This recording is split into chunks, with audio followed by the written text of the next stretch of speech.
Okay, we got the recording going now too. Okay, everybody, welcome. I'm going to call the meeting to order. Oh, I'm okay. Are you all right? Good. And then people that are attending in the background, maybe you guys can keep down the noise in the background there, okay, until we get to you. But Well, they thank can, you. they can mute. People can mute themselves if they're talking. Okay, so we'll start off with it might be our last time. We don't know yet. We might have to be, well, we do know we're going to be reverting back to pre-pandemic rules, but we'll get into that later. A resolution of the Gualala Municipal Advisory Council authorizing remote teleconference meetings of the legislative bodies of the Gualala Municipal Advisory Council pursuant to the Ralph M. Brown Act. So we read that every meeting and we vote on that. Can we make a motion to accept that? So moved, Kevin. Okay, and a second? Seconded. And a second by Henry. Okay, we'll take a voice vote on that. Melissa's not here. David? Aye. Dan? Is Dan Aye. muted? Dan, okay. Henry? Aye. Kevin? Aye. Don? Aye. And Robert? Aye. Okay, introductions and announcements. As you all know, we have a new council member, David Shpak. So welcome, David. Would you like to Thank introduce yourself? That'd be great. Thanks everybody for having me. David Shpak for the record. I usually go by Dave, but you can call me David if you like. Okay. Thanks very much for having me here. It's a pleasure and an honor to join you. And if it's okay, Robert, I'd like to take a couple minutes just to familiarize members of the council and those from the public who are on the meeting with my background and my connection to this place. Would that be okay? I think about 5 minutes at the most. You're legally sworn in, right? You're notarized and everything? Go for it. As of Tuesday. Okay. My wife and I have had a house in town or up on the ridge since 2009, and we followed the governor's orders in March of 2020 when he said go home. And so we've been living here full time. Prior to that, it's been about 25 to 30% time on the coast, enough really to become quite familiar with this place and fallen very deeply in love with it as a place, but also this community, a bunch of great people here. I had the pleasure of working with Beverly Flynn for about a year as a member of the Redwood Coast Wellness Center Board of Directors. And that was, again, an honor and a pleasure. And I found, though, as a part-timer, I really couldn't, I couldn't warrant the time or make the time available to be closely connected to the work here. And that's really a crucial part of, I think, at least my approach to being a volunteer here is being able to talk with people, meet with people, be with people here on their schedule, not just the occasional time for a part-timer. So having come here full-time, it's been great to, again, be able to meet with people and get to know the place even more. My professional background, I'm retired professional land use, environmental, and infrastructure planner, about 35 years under my belt. And before that, I worked in labs at UC Davis doing water resource management studies, including evapotranspiration data development, then spent about a year as an intern with State Water Resource Control Board, building the first database of non-point source pollution in the state. My time, though, in the professional realm began in Placer County, where I worked as an assistant planner doing everything from building permits to parcel maps to major subdivisions and use permits and general plan updates, eventually managing the entire minor subdivision process for the county. I left and then went to Nevada County, where I did many of the same things, but at a more senior level, larger subdivisions, larger commercial development, and then managed the general plan update for the eastern portion of the county as part of a comprehensive general plan update. My time with Nevada County ended, though, in 1993 because the town of Truckee, which I was their county planner, incorporated. And so the county no longer needed me as staff, and so I was laid off. Too bad. From that time, though, I did a number of consulting gigs, had my own shingle out, worked for the city of Chico for a while, city of Roseville, did a bunch of environmental and infrastructure permitting there, and ultimately ended up at the city of Sacramento for about a year, doing work in their downtown, which was really great to work in an urban an urban setting. In 1996, I joined Parsons Brinkerhoff, an international infrastructure firm where I did environmental studies and managed infrastructure development projects, things like airports and roadways and pipelines and bus terminals. And that was a blast. Telecommunications, fiber optics, all over the state. And from there, though, I had an opportunity to do work as a researcher at the University of California, Davis. In their Information Center for the Environment, they had brought down a $6 million grant from Caltrans to do technology transfer. So I managed the development of a pilot case, developing a GIS framework and data system in order to improve the efficacy of the K-phase planning, which is, you're all familiar with K-phase because that's exactly what's been happening now for the last 15 years with the downtown Gualala Streetscape master plan. So I developed a system, or managed development of a system, that brought to bear a bunch of cutting edge data in the GIS realm to help Caltrans do a better job and have more reliable outcomes, particularly with environmental impact studies. Big recession hit, lost all that soft money, and went back to work in the private sector with a company called Jones and Stokes, and again did environmental impact reports and negative declarations and various other regulatory permitting documents for roads and subdivisions, things like that. When I got lucky in 2004, I got to join the city of West Sacramento and be their park development manager.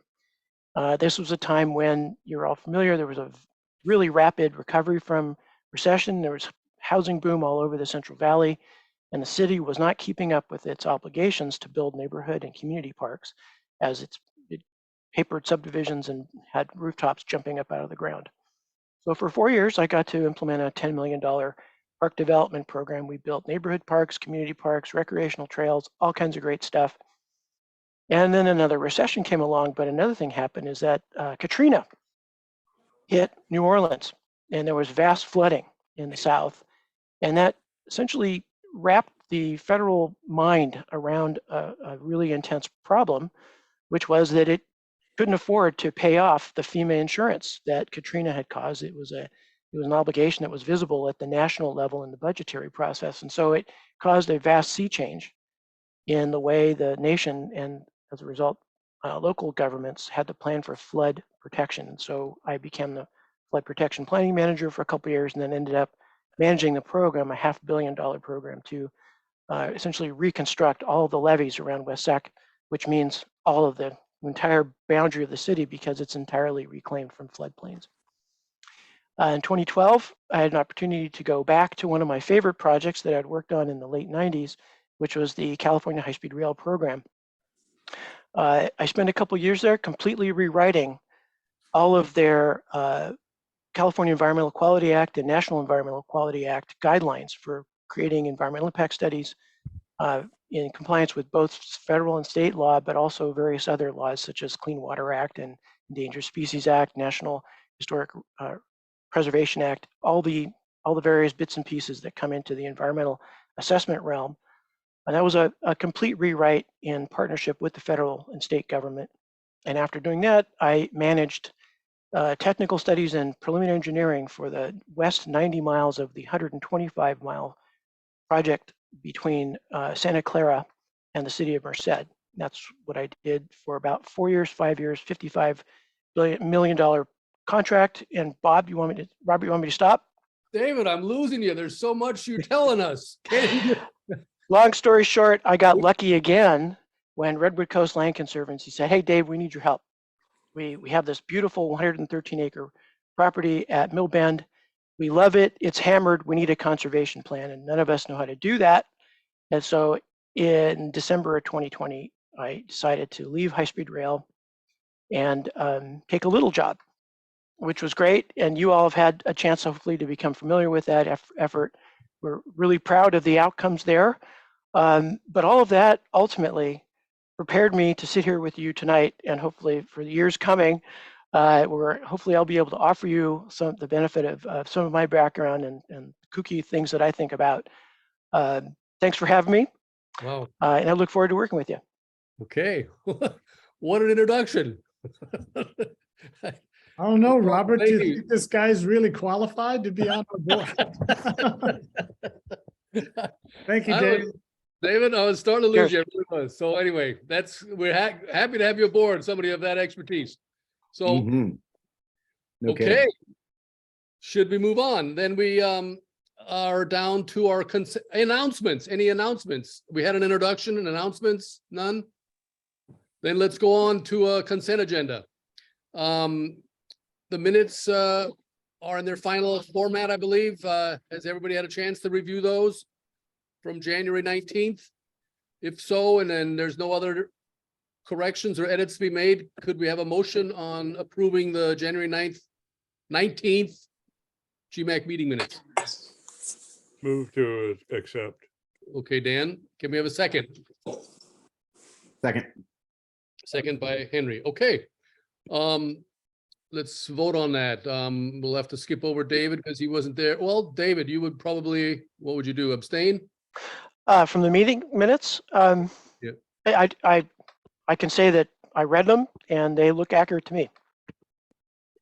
He Okay, does not have to abstain because he didn't make a motion or a second.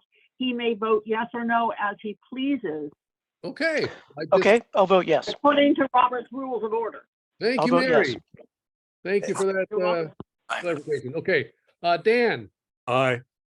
Henry, Aye. Kevin, Aye.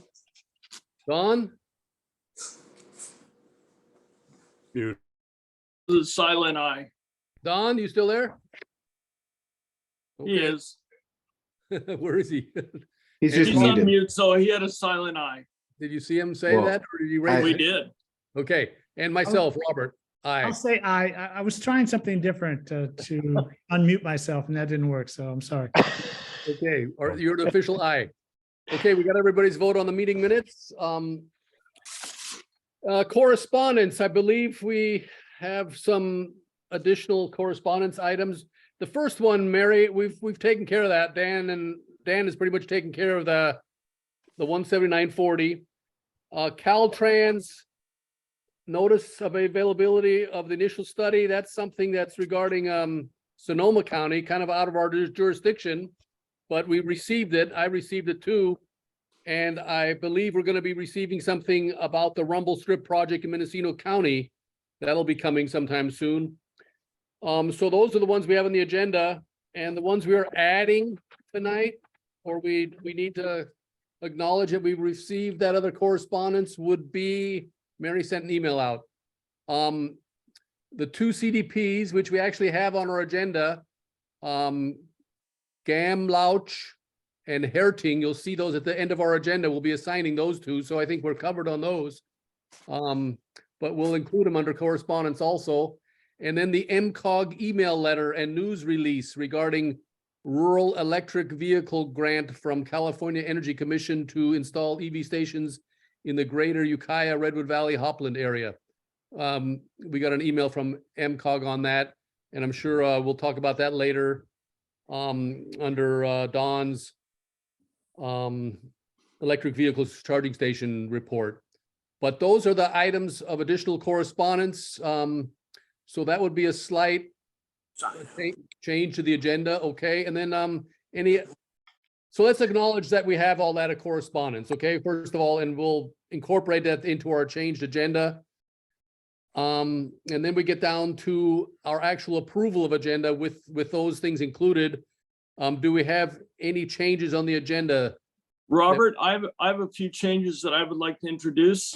Okay, One, out of respect to Mr. Beerensson, who's 3 hours away in Florida, I would like to move his CDP item number 7 up to the front and put him as item number A under permit applications. okay. I would also like, oh, go ahead. You're next. I would also like to add under, because we don't have anywhere on the agenda where we're reviewing and approving the summary letter to the Board of Supervisors based on the community survey. So that needs to be added. summary letter, we'll call it, and we'll put it, where? Well, the community survey was a separate item. It was, wasn't it? Yeah. So you can add that as number 3 under council matters, item B, number 3. We can add it Old there if you'd business, like. too. It could be old business as well. Okay, or we could add it to old business, whatever the chair would like to do. Let's see here. Do we want to make a little subtitle under Gualala Parks report, maybe? Just something- Wherever you would like to insert it, we just want to make sure that it's on the agenda. Okay, let's get it in right under Gualala Parks report and before the affordable housing report. How's that? Okay, And then it'll be under old business that way, because we did discuss it last month, right? correct. And then you got the letter out to us. Yes. Okay, let's put it right there. So that's the second change, along with the CDP being moved up. Any other changes? Okay, with those changes to correspondence. Wait, Robert, we have a question from Beverly Flynn. Yes, Beverly. Beverly, you're on mute.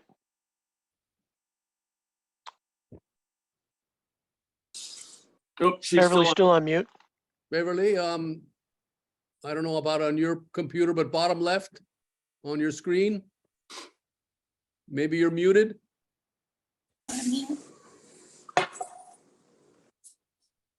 Okay, that's good to know. Thank you. on. There. Oh, there we go. Better? There you are. Yes. Okay. So on 6B, where it talks about Redwood Coast Wellness Center, the address does not have a 6 in it. So it's 38381 Ocean Drive. 381. I just made that change. Okay, so that'll be another change on the agenda. Thanks, Beverly. Okay, with all those changes we've just talked about, under the addition of the correspondence items, the changes to the permit applications, including Beverly's just now, and then the old business matter regarding the summary letter. With those edits, can somebody make a motion to accept this evening's agenda as amended?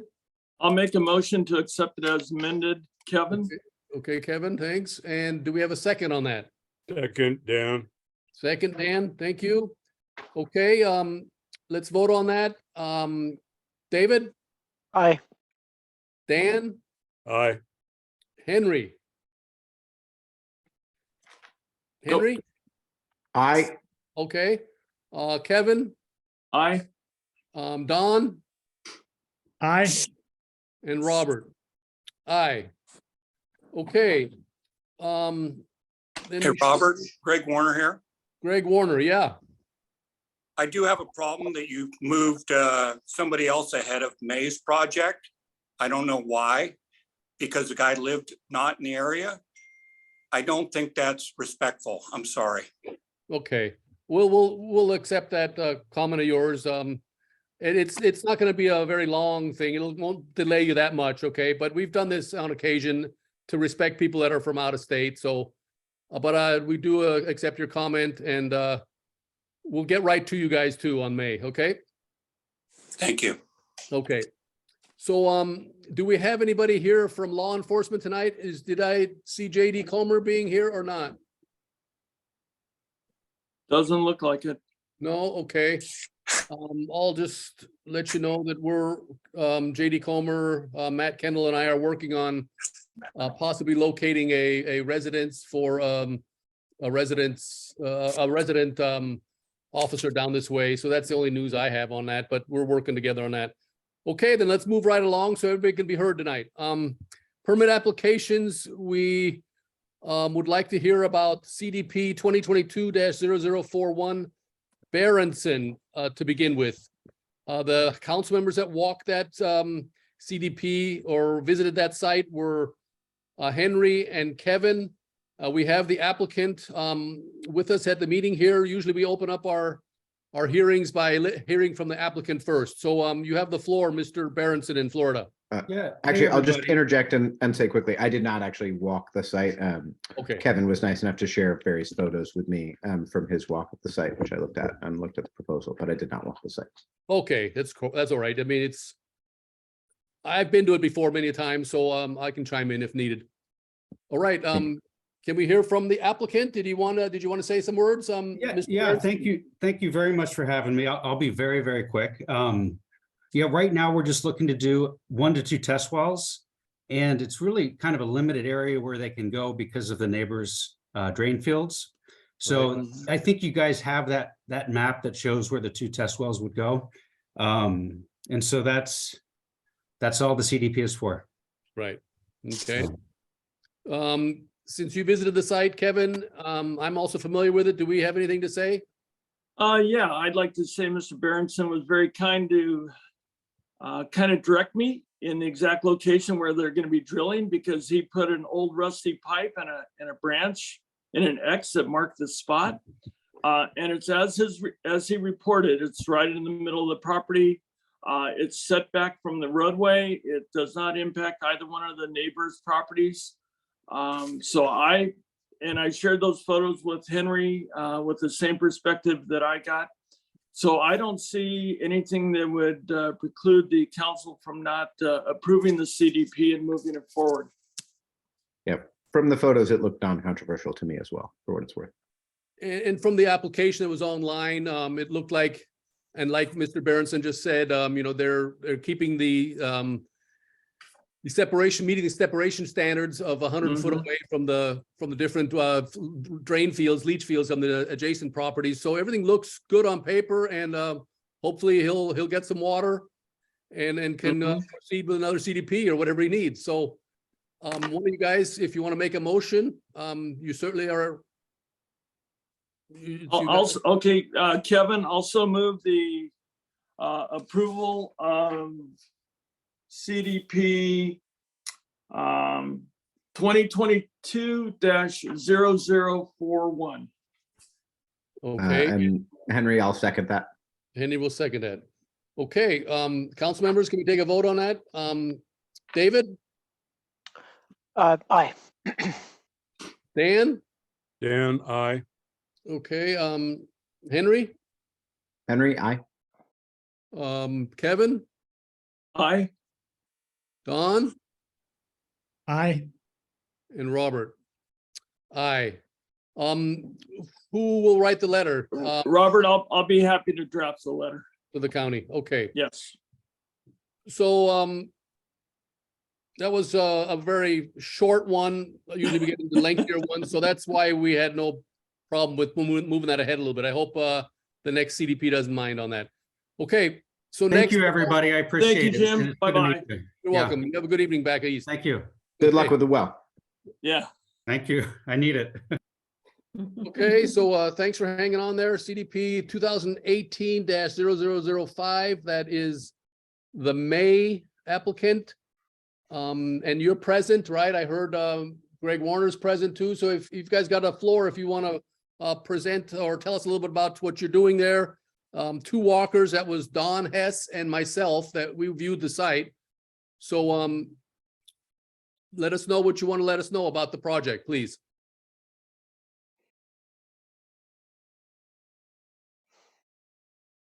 Do we have Clifton still there with us? Or do we have the other Uh, voice? Looks like they're muted, maybe. Okay, There. All right, can you hear me now? yes, we Yes. can.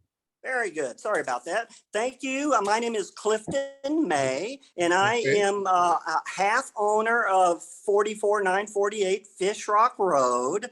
I Okay. bought it 2 years ago with my sister, who unfortunately passed away just a couple of months ago. Okay, Oh, boy. she lives up just a couple of 100 yards up the hill on Fish Rock, next to Peter Mullins. And I love the area. I fell in love with it.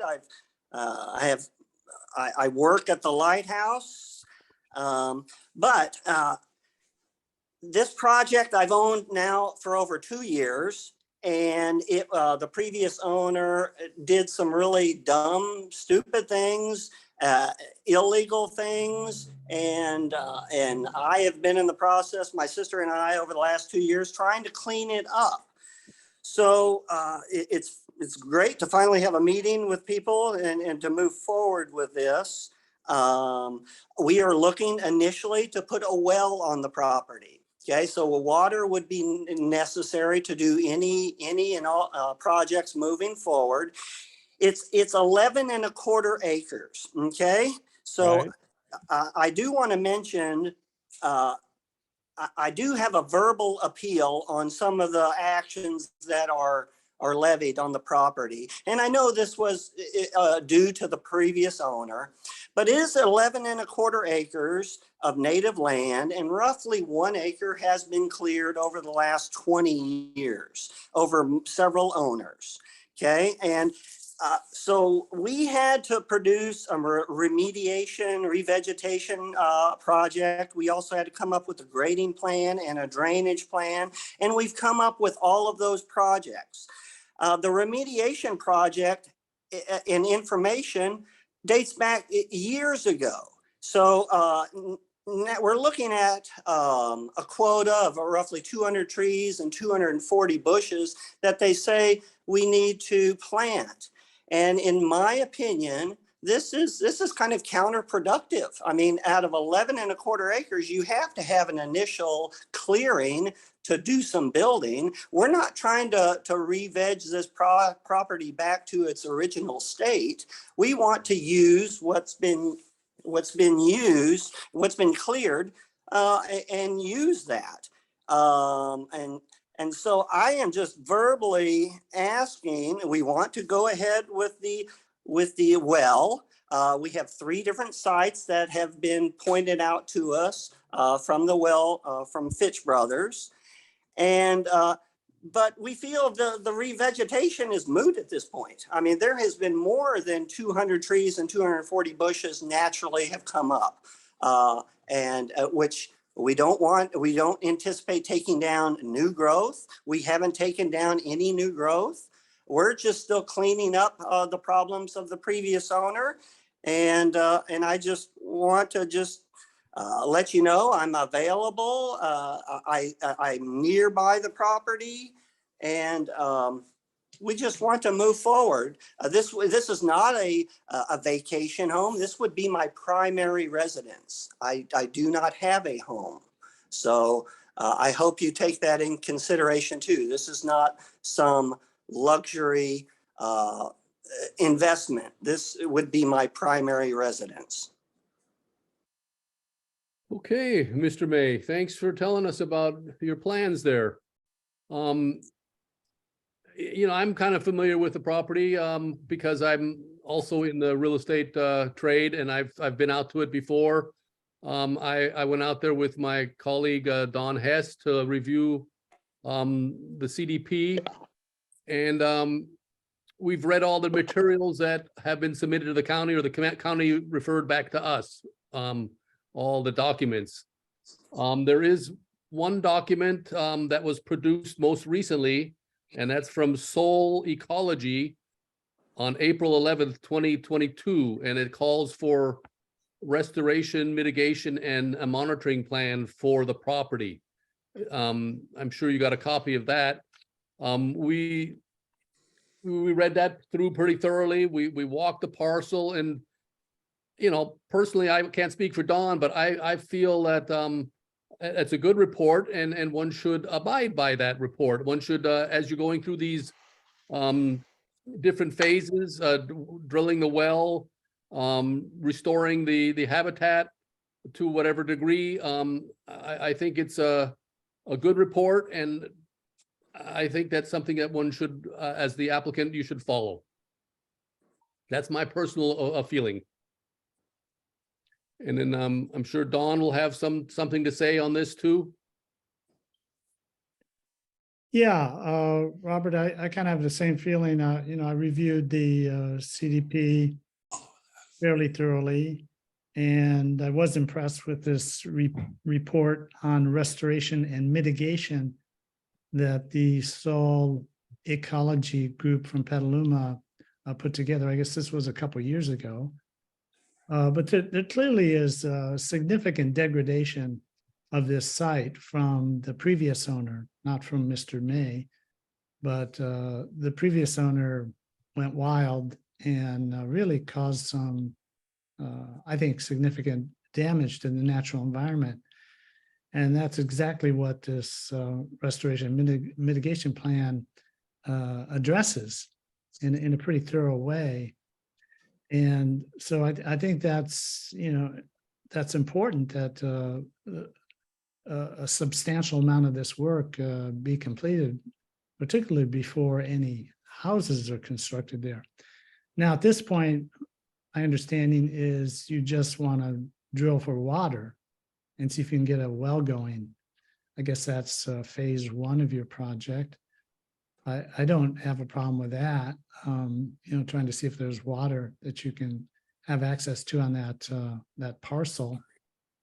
But I think, for moving forward with the other phases, this restoration and mitigation plan is pretty key to making this site, repairing some of the damage to the natural environment that was caused by the previous owner. And I understand your need to want to use the spaces that have been cleared out to an extent, even though that was not permitted at the time. So it was done, as you say, illegally. I do understand why you would want to, take advantage of that space. However, I think it needs to be done in a way that preserves the natural environment moving forward. And so that does require a lot of work. I understand that, especially all that material that was dumped, along the embankments of these tributaries that run down to, what is that? What's the name of the creek down there? Roseman Creek. Roseman Creek, right, which leads into the ocean. Granted, these tributaries are probably dry most of the year, but nevertheless, during the rainy season, water flows through this property and out to the sea. So that's why I think it's important that significant restoration be completed. Can I ask a question? Sure, Henry. So I mean, the phase one, according to the CDP on Mendocino's website, is initial stage compromising habitat restoration and drilling an agricultural well. So are you saying that you'd like to do the well but not the restoration? That's a good question. Okay, the well is first. Everything revolves around the well. In my observation, planting an additional 200 trees, sourcing them from outside, digging holes, putting in drip irrigation sounds to me more intrusive than the natural regrowth that's already occurring. So nothing has happened in 2+ years, and there's been a significant amount of trees and bushes that have come up. And I would be fair to say that it has surpassed the quota that Soul Ecology is quoting. So, if we're talking about the integrity of the property, I think the integrity of the property would be best served of not implementing this project. If the project has been paid for, these people have all been paid in full, whereas the previous owner did not pay these people. So I have paid for all of these projects, but in the time that has lapsed, there has been significant growth. And at this point, I don't think it's a moot point. Now, maybe we should bring the numbers down a little. That's just my observation. So I'm not an expert at all, but I could certainly see space between the concept of habitat restoration versus what happens if you just don't do anything. Like those seem like very different concepts to me of trying to restore what was there before versus whatever happens to take over there.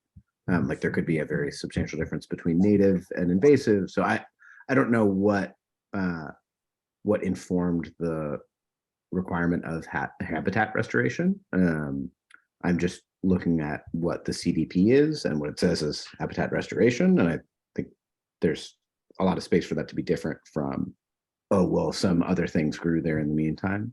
Though I don't know if Mr. Shpak has any feelings on that. I know he has a lot more expertise in the area than I do. But I'm not sure it's necessarily this body's, place to make that decision. But it sounds like the CDP in front of us is different from what you're saying you'd like to do. Well, maybe you're just the first people I've talked to in 2 years, so there has to be a well for any project to go. If we're to plant any trees, we need to have water there to begin with. Mr. Okay? May, let me interject a second, Mr. May. Okay, we usually do these hearings where we want to hear from the applicant. Of course we do, but then we kind of bring it back to the council and we discuss your project, the merits of it. And then if we have some questions, we get back to you. And Henry has been asking you questions, so that's good. But the county is sometimes takes a long time in processing these CDPs. And one of the things they required of a property like this was to go through a biological and botanical assessment. Is that correct? That is correct. And the previous owner did not pay for those. I paid for them. No, that's not the concern though for us. We receive these materials that the county has accumulated on your application request, and we review those materials. So we're reviewing the assessment, the biological and botanical assessment from your person that you hired, Soul Ecology, okay? Okay. And so we feel, and we've done this many a times over the many years of GMAC, that, and we've seen many projects like this where somebody, and we're not blaming you, somebody that had this property before you did excessive vegetation removal, and there is a code in the county, in the coastal zone, that you have to have a coastal development permit if you're going to remove too much vegetation. Well, a lot of vegetation got removed here, and so this plan that you hired this company for is coming up with a solution to restoring some of that habitat. We're looking at your CDP and we're saying, okay, this initial stage of establishing whether or not there's water there at the parcel, that's a good thing. Let's find that out. The next phase would be it looks like, to do your septic. What is the situation on the septic system? There is no approved percolation soils profiles test on that property at the moment, is there? Okay, so we have had Carl Rittman come up there, and they have done a soil test and found a septic area, and they've marked it. I just need to get a surveyor to come up to confirm where that is. They have said it is sufficient to support a 2-bedroom home. Okay. So my next question then, Mr. May, would be, where on the site is this septic system designed for? And then based upon that, you want to drill for water. Well, you have to have that 100-foot separation. We are not seeing any of these documents on your CDP application. We're just seeing that you want to do a phased project whereby you want to drill for water, which is a separate CDP, or could be a separate CDP like the previous one we just heard. And then you're getting into the other phases, which is a production well for a residence, a septic and leach field, and then to construct a 1,500 square foot residence. Well, that's a lot in one CDP, unless you can show us all these things in documented form on the application. We're not knowing what we're exactly reviewing here, other than the restoration part, which Don and I went to view. Okay, let's see. With the 3 septic sites, or the 3 well sites, that were chosen, they are more than 100 feet from the proposed septic site. So that I was aware of. We can show you on the map where the septic is, or where it was proposed to go. It's basically right underneath the power lines up at the top of the property. But I can get you that information. That's doable. But we Mr. May, didn't. is that a Mendocino County Environmental Health Department approved septic system? Yes, yes. And is there any way we can see documentation on that? Well, this is all just verbal at this point, but we Okay, were, okay. we didn't go forward. They just did their initial test digging to just see whether it could support a septic in a leach field. Okay. Okay, so what? And then the other things that I'm unclear on are the residents and where it would be situated on the property, and all these other phases are, I mean, I'm all for it that you go ahead and get the well going and the septic going. But we need more information with regards to phase 3 is how I feel. Okay, yeah, this will take some time, no doubt. But initially we were told to try to put in the big picture in the coastal development plan. This is probably a 3 to 5 year forward-looking plan. Mhm. But the water pretty much has to be stage 1. You know, and some of this is subject to change with my sister passing away. So there's quite possibly we will not be building 2 homes. It will just be my primary residence, and then yet we still aren't sure what will happen with the property with my sister passing away just a couple of months ago. Okay, so Well, any Robert, other council members? Go ahead, Don. yeah, Robert, I think we need to clarify exactly what phase of this project we would be voting on tonight. My understanding is that it's the exploratory wells and maybe septic system, but not constructing of any house or a resident. That would be an entirely different CDP that we would vote on down the road. So I think we need to make that clear. What phases of this project would we be voting on tonight? Okay, that's a good question. I have an answer. So I think the test well is extremely important. We can continue the septic, but then also there is 2 dirt works that need to be. There is a drainage plan, whereas at least 2 new culverts need to be put in. This can be done at the same time as the well. I don't think we can do the grading plan because water would be needed on the property for doing the grading plan. So potentially we could move forward with the drainage plan, with the remediation plan, with the well, and with the septic, just possibly. That's kind of how I think Don and I are looking at it. And let's hear from some other council members too. Go ahead. I saw Kevin's hand up. Kevin? Well, I'll defer to Henry first and I'll chime in after. Okay, I Henry. didn't see your hand, Henry. Go ahead, Henry. I'm still confused, just because even in the revised request, the initial stage is listed as habitat restoration and drilling an agricultural well. That doesn't sound like what Mr. May is actually talking about right now as phase 1. So I'm just trying to reconcile the conversation with the paperwork. The paperwork says initial stage says compromising, but I think it means comprising habitat restoration and drilling an agricultural well. But So now it seems like there's a mismatch between what the actual phase one would be and what the CDP says is phase one.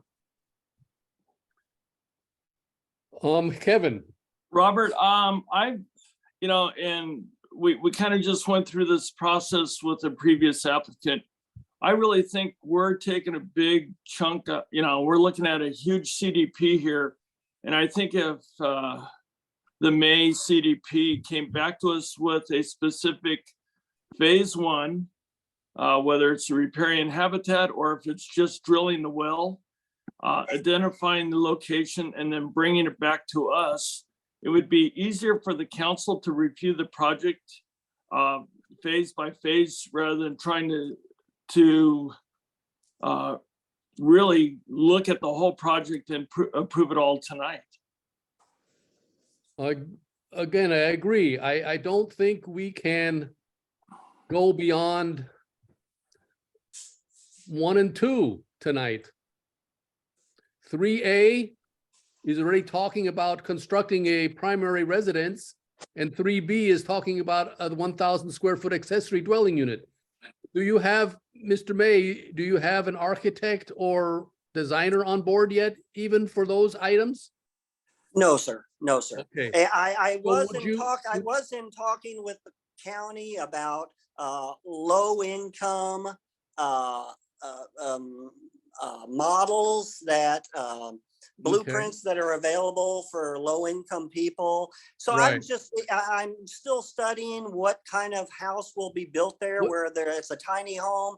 But so, no, sir, we're not at that point. Okay, so what about if the council entertains a motion to possibly approve item 1 and 2 of your CDP application?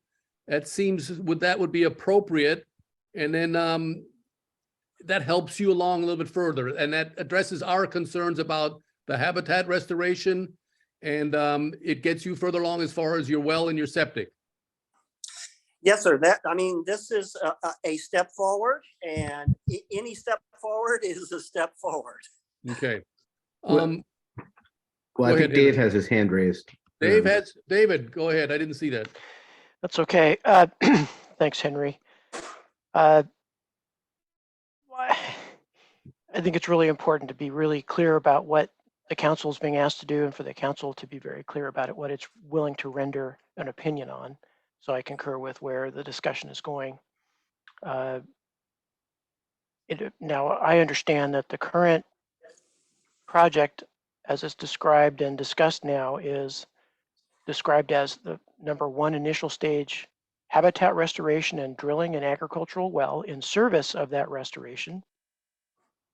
And number 2, Robert, you've offered second stage that would establish access to a water supply by testing existing wells or additional test well sites for residential use. That's testing but not perfecting. Is that correct, Robert? That's how I understand the CDP. Okay, so the only development, aside from poking holes to find out if there's potential for a domestic well on the site, the only development is habitat restoration and enough water to make that restoration work. Is that correct? That's how I'm reading it so far, but I was willing to go one more step, which is let the applicant install a Mendocino County Environmental Health approved, department approved septic system for whatever many bedrooms, and then he can go Okay. into the phases. So that's stage 3A in the application. Production well, septic, and leach lines. That down? Yeah, and that's actually, I would, Did that report. Oh, not okay. constructing though, is what I'm not wanting to see the construction. We would need to review the plans first. But Right, so. I feel so the we- well and the septic go hand in hand, because well. you want to maintain that separation standard that you have with wells and septic systems, and knowing how to develop the rest of the property based on your septic system location, your well location. You kind of have to know that. I get it, but site assessment, so doing Mhm. design and testing, is that subject to this body's approval? Yeah, obviously, in order to come up with plans, information has to be developed on the property. Does GMAC approve the investigation necessary to do design? Design of what, a residence? Design of residence and its infrastructure, such as a septic system and a well. Well, that's something we review and we don't really have, we can't approve or disapprove of those things. That falls wherever it falls, you know, if there's no water. So it seems that the action in front of us that it seems like where we're landing based on tolerances is that GMAC is being asked to approve or support approval of an initial stage of work on the property to do landscape restoration to recover from damage of the previous owner and to develop sufficient water supply in service of that restoration. That's thing one, and that is an action that will modify the ground surface. And number two, what you've offered is some modest modification to poke some holes to find out if there's a well, a potential domestic well. So somebody's gonna have to get a drill rig out there and poke some holes in the ground and evaluate whether there is a potential for a domestic well. Not to develop it, although I don't know why somebody would split exploration and development because you know you're mobilizing the equipment. But Right.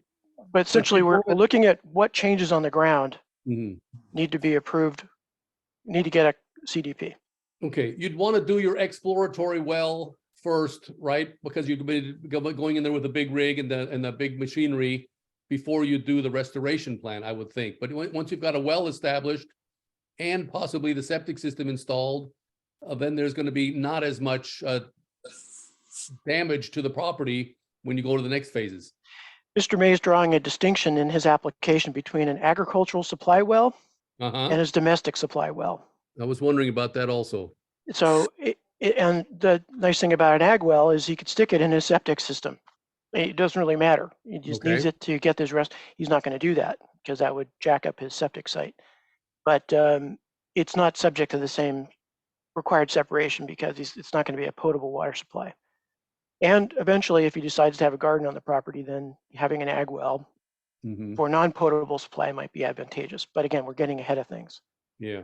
One of the problems I have with this application, I think it's shared with other members, is that there's a lot of moving parts here and it isn't clear about what the council is being asked to act on. And it seems like it's still a moving target. So I would feel comfortable with, Robert, as you described your motion, as proceed with stage one as it's reflected on the agenda and in the application.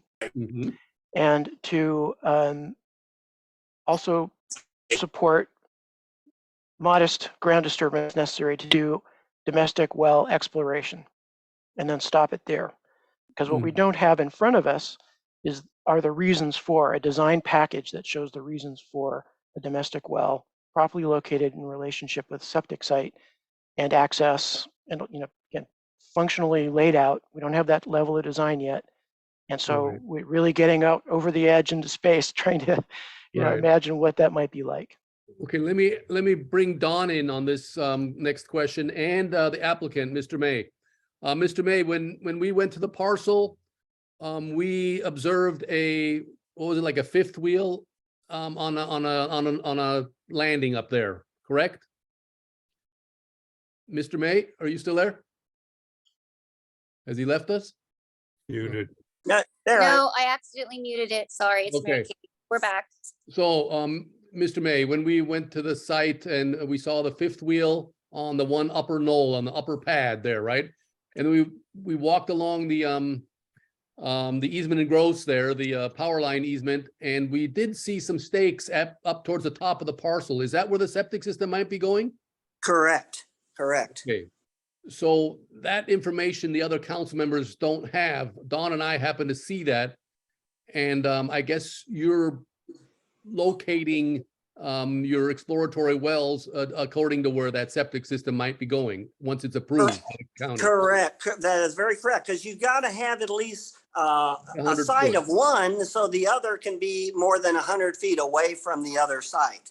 And so that's when we've had the Fitch brothers out there, and they have come up with 3 different sites to accommodate just in case we are encroaching on the septic. But since the septic has been identified, we can now, confidently select one of those 3 sites for the potential well. Now, I do want to also say, I'm getting a little confused about people talking about agricultural well. Now, there are no wells on the property at all. And so this, I was told that we have to put in an agricultural well to start off with, and later it can be converted to a well that we can actually drink water from. I may be wrong, but Okay. but this is what I was told from the county.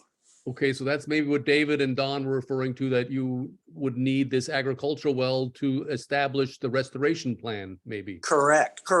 But eventually that well needs to be upgraded to be worthy of going into a house and to be used. Or you may need a separate well for potable purposes.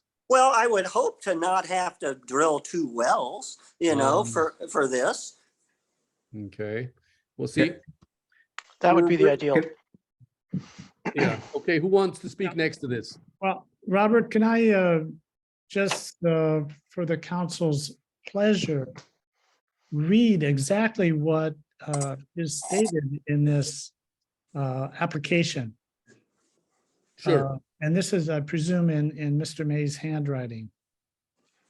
Under description questionnaire, the project: install a well, install a septic system which supports 2 one-bedroom cottages, install a culvert to correct previously unauthorized grading. So in that part there's nothing about doing the remediation and cleaning up the damage that has been done to the site. And then further down below, it says, will the proposed project be phased? And Mr. May checked the yes box. Phased in this order: well, water needed for remediation, revegetation, septic system, cottages. That's, I guess, the 3 phases. So it is a bit confusing the way this is laid out, what exactly we're going to be voting on tonight. And I think we need to, be careful what we actually do vote for here. And personally, I'm willing to vote for, testing for a well. I don't see a problem with that. And laying out, where the possibility of a septic system would be. I guess that's important for siting the well. Beyond that, I'm not sure I'm prepared to vote for anything. Restoration. And Sure. let me also say this to Mr. May, that short of tabling this item and having you bring it back to us in a more clarified form, we'd like to help this along, and we'd like to maybe vote on a portion of this application, as Don just alluded to. Okay. Yes, sir. If any of the other, was that Henry in the background? Yeah. Okay. Go So, ahead. so thank you, Don, for reading out that part from the questionnaire. I'd love to also read out, so that's the handwritten questionnaire. The typed out CDP is a revised request, which is proposed phase development with the 1 initial stage compromising habitat restoration and drilling an agricultural well. 2, second stage establishing access to water supply by testing existing wells or additional test well sites for residential use. And then 3A, third stage installing a residential production well, septic and leach lines, and constructing a primary 1,500 square foot residence. And 3B with it sounds like now in question, 1,000 square foot accessory dwelling unit following construction of the primary home. So it feels like the questionnaire and the actual printed CDP are a little different, because the questionnaire has the first phase being well, and then it says water needed for remediation, revegetation. Then it says septic, then it says cottages. But in the CDP, it says the first step is restoration and drilling an agricultural well in service of that restoration. So, Mr. May, what is the phase one you actually want approved here? Well, I filled out that CDP multiple times over the couple of years. The well is priority one. And then it sounds like the remediation go hand in hand, but I cannot start the remediation until water is on the property. So let's just go with well and the remediation. Let's keep it simple. Let's go just well and remediation and maybe even septic. But you know, if we want to just go baby steps, that's completely fine. It's at least it's steps forward. Okay. I've not had a step forward in over 2 years. Okay, Mr. May, that's good to hear from you as the applicant, okay?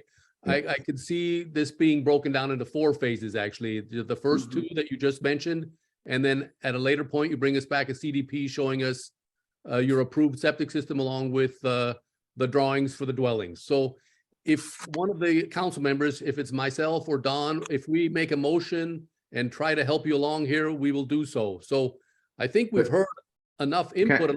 We have somebody else wanting to speak on this, and any other council members?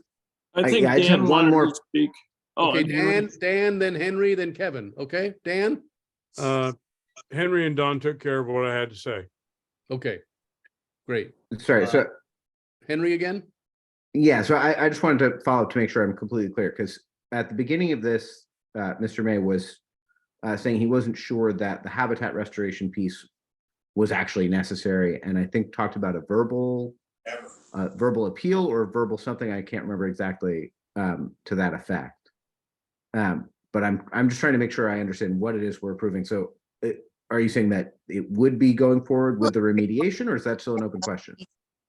Are you asking me or asking the applicant? I'm asking Mr. May. Okay, Okay, so I was just making a verbal appeal. I think we're doing work that is unnecessary. I am entitled to an opinion. I've looked at the property for over 2 years. I think this is an overkill, but we need to move forward nonetheless with at least the well. And like I said, I was politely, just verbally giving an appeal to even doing the remediation project. I see, an appeal to us, Correct. to this body. Okay, Correct. understood. and that's a separate matter, I think, that he has with the county on that, okay? Yeah, I don't think we have, I don't think we have any No. ability to, you know, to make that sort of.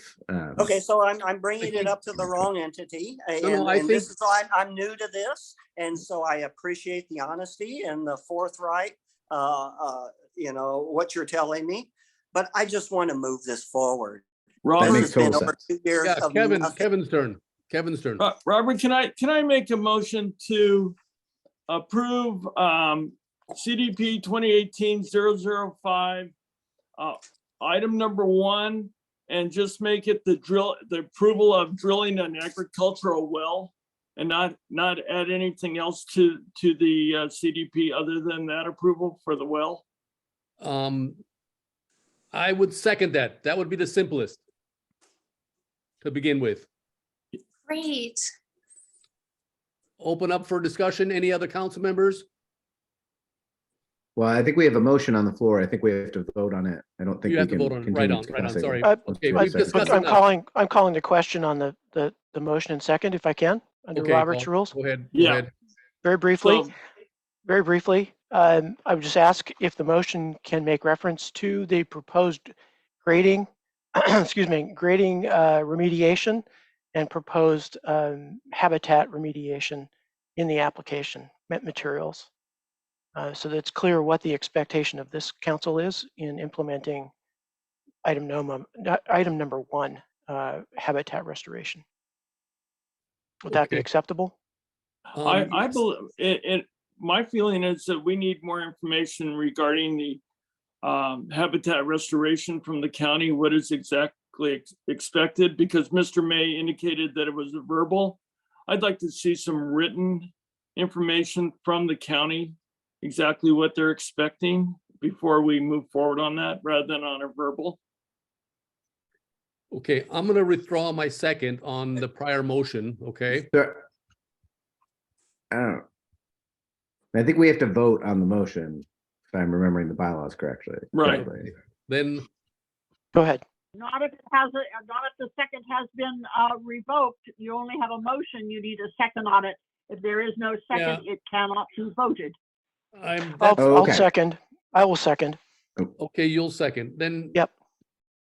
Okay, but let's have the clear motion first, so we know where we're going Okay. here on this, and the applicant does. Kevin, Okay, the motion is to approve CDP 2018-0005, mhm. May, approving item number 1, drilling an agricultural well. Okay, phase 1 only. Do we have a second on that? I have a question before I second. Okay. Kevin, do you intend that item number 1 is written that includes initial stage habitat restoration with the ag well? No, Okay, I can't second that. okay, Sorry, y'all, just according to the bylaws, once a motion is pending, we can't talk anymore. It's just a Right. question of, is there a second? And if there isn't, we can talk more. right. And I second. Okay, we can't talk anymore. Let's vote. David, No, Dan, Aye. Henry, No, I'd like to talk more. I, Yes. Evan, Yes, Don, No, Robert. No. okay, okay, can I, Okay, so now let's make sure we have a really clear motion. Get a second on that, and let's make sure we have a clear motion before we move Okay, anything. we had a semi-clear motion, but let's try another one. Robert, I just wanted to mention something about Mr. May's concern about the extent of the restoration plan. If, in fact, Mr. May thinks it goes too far or involves too much work, and this was something, that was prepared a couple of years ago, and if he thinks that some native plants are starting to come back, which would obviate the need for the extent of the restoration that is laid out in this report, then I would suggest that Mr. May invite this group from Petaluma back again to reevaluate after the passage of a couple of years. That way, there would be another professional opinion about what should be done to restore habitat in this area. And then presumably through another CDP, this would be a requirement moving forward in order to ultimately build a habitation. Okay. I would like to say that, the botanical from Soul Ecology was done as recent as April 11th last year, 2022. And I view that as being fairly current, quite current. So I would have been able to give my advisory recommendation to approve this restoration mitigation and monitoring plan for the property, along with doing that agricultural well that Mr. May proposes in phase 1. But that's about the extent that I could go at this point. I know that the septic system was something I was going to go along with too, but because it ties in with well location and all that, but I think we need to narrow this down a little bit more. And, doing the well by itself makes good sense too, but you're doing the well primarily so that you can, or the initial well, so that you can begin with the habitat restoration, right? That is correct. They go hand in hand. I can't plant anything unless I have water there. So I would be willing to make a motion that we can accept, or we would give our advisory recommendation to approve stage 1 only of this CDP, which would be drilling the agricultural well and the associated habitat restoration. That would be my motion if anybody wants to second it or not. Is there a reason why, well, sorry, did you make a motion or are you talking about a motion you might make? That would be the motion I would make. Are you, that So you we would can make have- but have not made? I so move. So we can have discussion. No, once it's moved, we cannot discuss it. We don't have a We have, second. we have to have a second to Have a discuss. second. Okay, Oh. we have to have a second. I will Okay. second, and then I'd like to take a bite at discussion. Okay, Okay. go ahead. And then Henry. Robert, would you be willing to slightly amend your motion to make specific reference to implementing the restoration, mitigation, and monitoring plan prepared by Soul Ecology on April 11, 2022? Yes, that would expound on what I was trying to say. Yes, Okay, so I'll suspend my second in favor of you making that change in motion. And once you do that, I will second. Okay. I will take a stab at this. I would recommend GMAC council advisory approval of CDP 2018-0005 phase 1 only, which comprises of drilling an exploratory well and completing or beginning with the restoration, mitigation, and monitoring plan prepared by Soul Ecology on April 11th, 2022.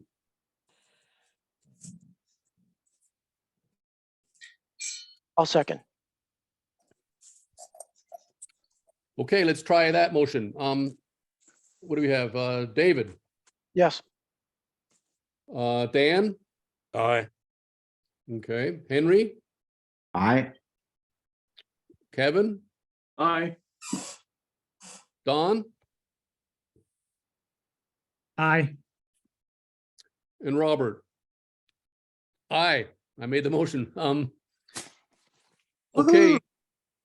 That, I know what Mary's gonna say. Who's gonna write the letter? I'd like to write it with Don. We want to make sure we get this right.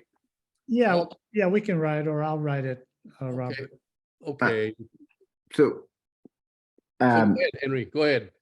Something's bothering you. so this may be a second motion, but I want to talk about it for a moment first, which is there, so it, as according to the typed part of the CDP, the second stage is establishing access to water supply by testing existing wells or additional test well sites for residential use. Is there a reason not to just go ahead and approve that part right now too? Is there something more we would want to know before saying they can figure out if it's good enough for residential use? When I'd have to Stage defer 2 to- is not drilling the production well, it's testing to see if you If can it's- have a production well, either from the ag well or from a different site. That would be a next phase as far as I'm concerned. Okay, great. Yeah, Done. so Henry, just, it says testing the existing, but they're talking about additional well sites. So they're gonna have to bring in equipment. It's large, drill rigs essentially. Okay. And they'll have, depending upon the slope of the ground, they're gonna have to grade a test site. Okay.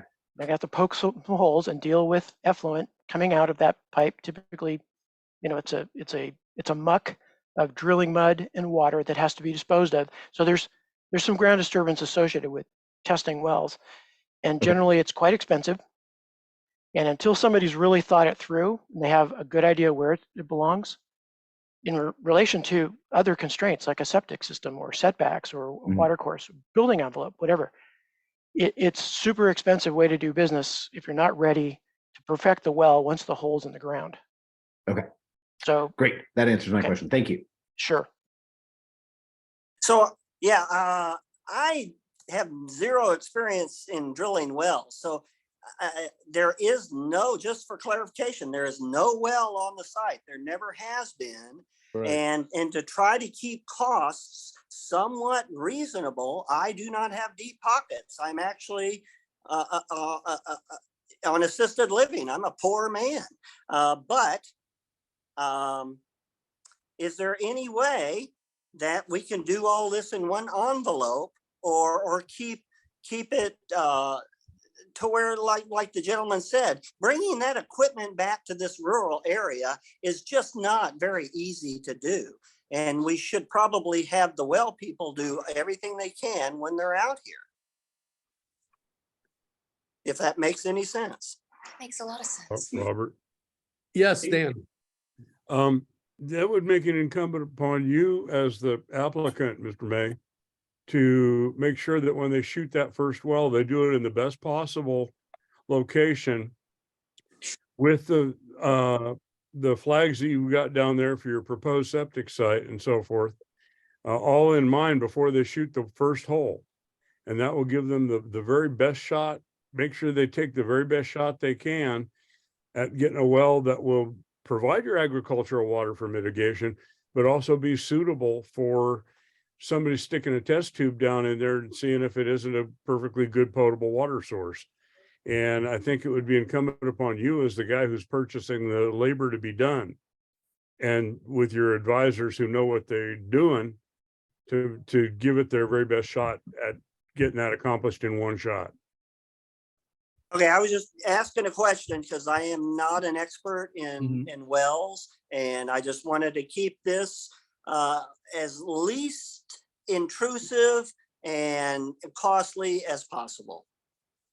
Robert, I don't think your motion specified agricultural well, did it? I think it just said well. Well, yeah, he needs water one way or the other. Correct. And if he uses that potable water that he's likely going to get for his restoration plans, so be it. I just hope it stays potable because of the situation where he has a septic system designed, Don.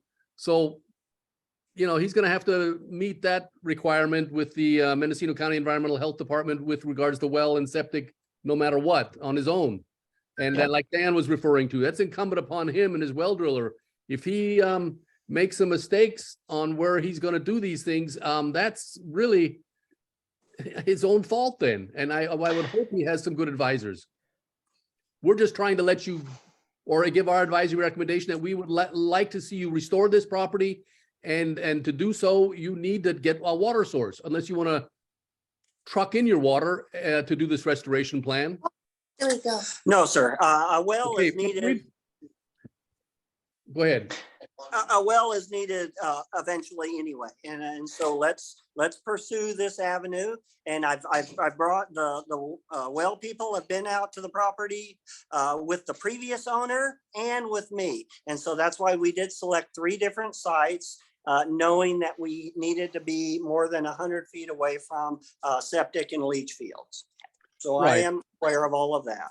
So the part that states agricultural well is kind of superfluous. I mean, you're going to be using potable water for a restoration plan. But I think we've kind of discussed this infinitum now. We've got a motion in a second. We're going to write a letter and try to help you along as the applicant. And we thank you for all your input and explanation on this. And I think we can move on. What do you think, council members? Yeah. Okay. Move on. Everybody okay? So thanks I have again. one further ahead, question. Is there a chance that because we've only approved phase 1, he's not going to be able to test the well to see if it's viable for residential use? When the well driller gets their sample of the water, they automatically test it. Yep. Okay, great. I just want to make sure we're not stopping that part of it for no reason. No, because Henry. When we a well limited the company, motion. when a well company comes in there and drills a well, they get a quantity test, they get a quality test, they do all that stuff, and they do a well Great. report. Okay, great. He'll be covered. Okay. Perfect. Thank you. Okay, so I have one last question. If Go you ahead. guys approve this well and then the starting of the soil ecology plan, once you vote and either yay or nay, I can then tomorrow call the well company and say, No. and schedule that? No, that's not how it works, Mr. May. We Okay. we will give our advisory recommendation. We will send a letter to the county, and you're free to talk to your planner. Who is your planner? Juliana Cherry. and Correct. to get a copy of that letter, and then they will give you the next steps. Okay, they will issue a coastal development permit to do certain things. So nothing has changed other than information shared here. And then you will give recommendations to the county who Right. will give me final approval to actually start the well process and start the soil ecology plan. That will be up to the building and planning department. Yes.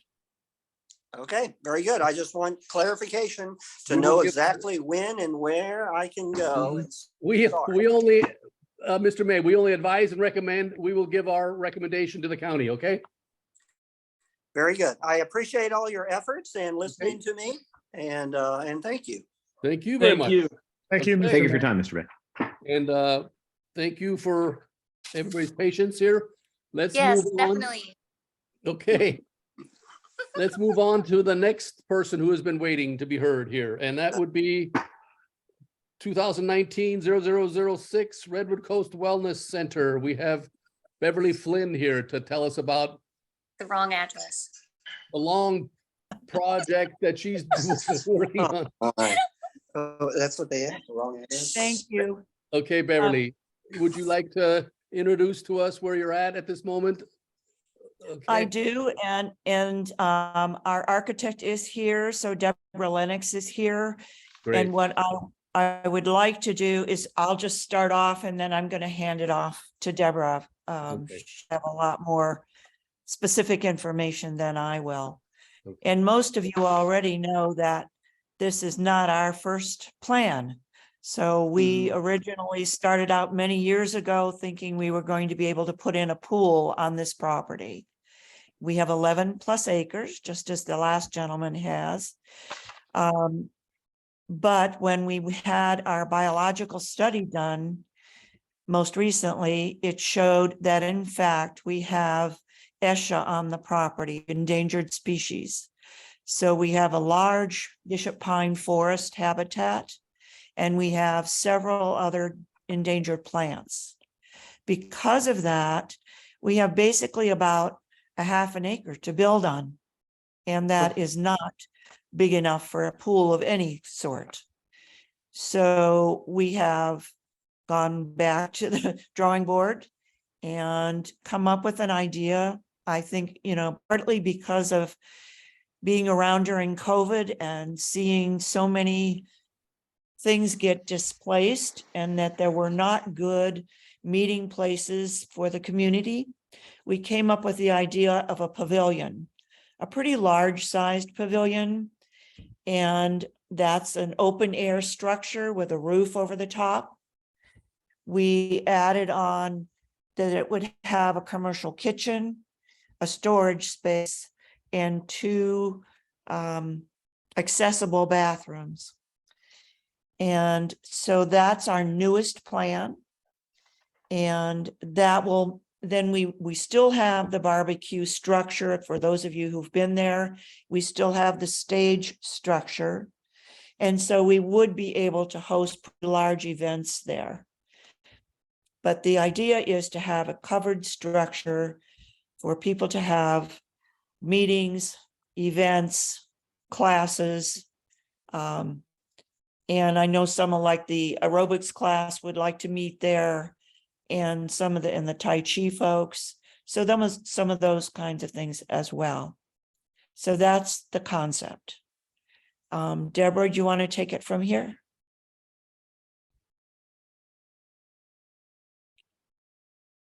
We can't hear Sure. Deborah. Oh, there she is. Okay, I found the button. Thank you. Thank you for hosting this, everybody, and all your time to review this project. In fact, I am coming in on the, I'm calling it phase 2, which is the downsized project. We are still operating under the same coastal development permit that was originally submitted. The county has been helpful in helping us modify the existing documentation.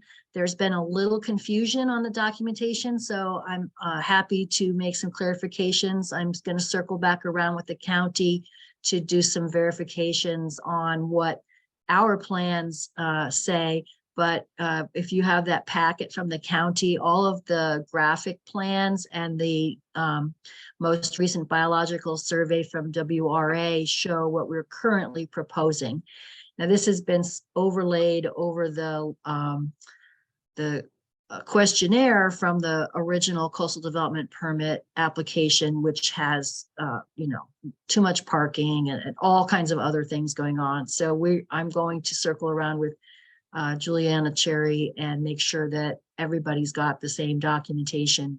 But in the meantime, we have a pretty clear project, and we'd appreciate your feedback, your approval, and I'm happy to answer any questions. Okay, thank you both. Next, we'll go to Kevin and Henry, who Oh, walked the Dan. site. Excellent, No, I'm Dan. sorry, Dan, right? Yep. I was like, oh no. Thank you, Robert. Dan and I had a chance to meet with the applicant and her board, and they were kind enough to kind of share the scope of their project. We're very familiar with how it's kind of gone through phases from the pool proposal down to its current recommendation for pavilion. There's only one thing that I do want to draw to the council's attention regarding our approval tonight. The revised application, if you look at the revised request, it basically includes the first sentence, which is a coastal development use permit to construct a 1,500 square foot pavilion, establish reduced riparian buffer, and paved parking site. Based on what the applicant indicated, I think we also need to make sure that bathrooms is included. Right now, it is crossed out on the revised application. So Debbie, you may want to check with Juliana on that to make sure that that's not eliminated from your request. But Ms. Flynn was very kind to really educate us on their proposal, and I feel comfortable with it. Dan, what's your thought? Oh, I like it too. It's basically a downsizing of an existing proposal of CDP that was filed a long time ago. The date on the biological assessment that I saw that I received with it was significantly older than I would like. Do you have, what's the date on the newest one you have? Or what year? The one that we have is dated August 2022. Okay, that's plenty new enough. Yeah, the one I saw, I think was dated in 2016 or 2018, something like that, you know, a long time ago. Yeah, that was And, before we changed the project. Right. So other than that, I don't see any issues with it. I think the most recent one is the one that's attached to the U 2019-0006 application. She just put all the revised and updated information at the end. Okay, thank you. Debbie, I have a question. Mhm. How many on-site parking places? I didn't get to look at the rest of the document. Are there going to be? So there are 19. 19, okay. And then the riparian buffer is being reduced from what to what? From 100 to 50. Okay, that's kind of 100 customary, feet to 50. 100 to 50. It's And then- actually it's actually the Isha. I looked at that too. Beverly and I talked about that earlier. I looked at it. It's the Isha setback to the Bishop Pine Forest that's being requested to be reduced, not necessarily a riparian Okay, area. that happens commonly that that one asks for a reduced riparian buffer or Isha buffer. Okay, and then what changed here to make this a coastal development permit to a use permit? I think that's a Beverly question. I mean, it's I think coastal- it was originally a use permit when I got Okay. it. Okay. Always has been. Okay. Yeah.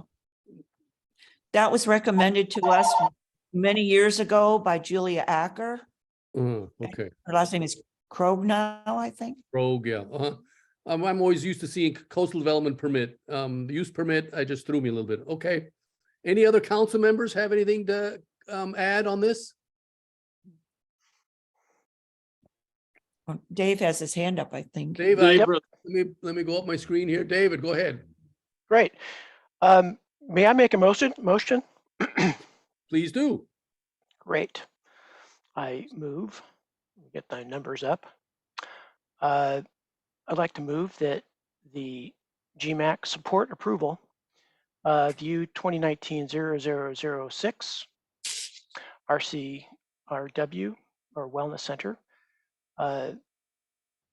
proposed use permit for a 1,500 square foot pavilion, reduced ESHA buffer to 50 feet, paved on-site parking and access, restrooms as described in the design materials, catering kitchen, I believe is still part of that, as are in the design materials, and all necessary wet and dry infrastructure to perfect that use, including septic system, well, water storage tanks, electrical power, telecommunications. Okay. Make it happen, please. Very, very complete motion. Very good. Okay, do we have a second on that? I'll second Kevin. Okay. Do we allow further discussion or not? Now, I always forget. Yes, you can. Yeah, if any Okay, council member would. Any further discussion before we take a vote?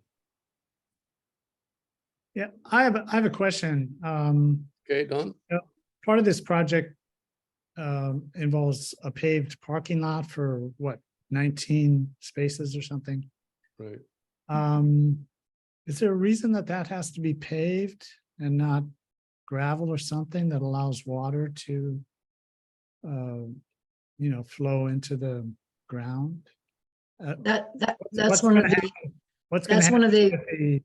What's going to happen with the water runoff from the paved parking lot? so that's one of the corrections that I need to talk to Juliana. If you look at the site plan, the main Mhm. parking area is gravel. The Right. pavement is just for the accessible parking for the van and the wheelchair accessibility because of the cross slopes and the requirement for maintaining less than 1/4 of an inch per foot on any surface.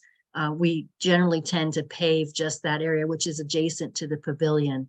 So yeah, we'll deal with the runoff will probably be going into the parking lot and trickling through the gravel. Mhm. Okay, that makes sense. I guess that paved area is required, is an ADA requirement or something? It Yeah. is, Yeah. yes.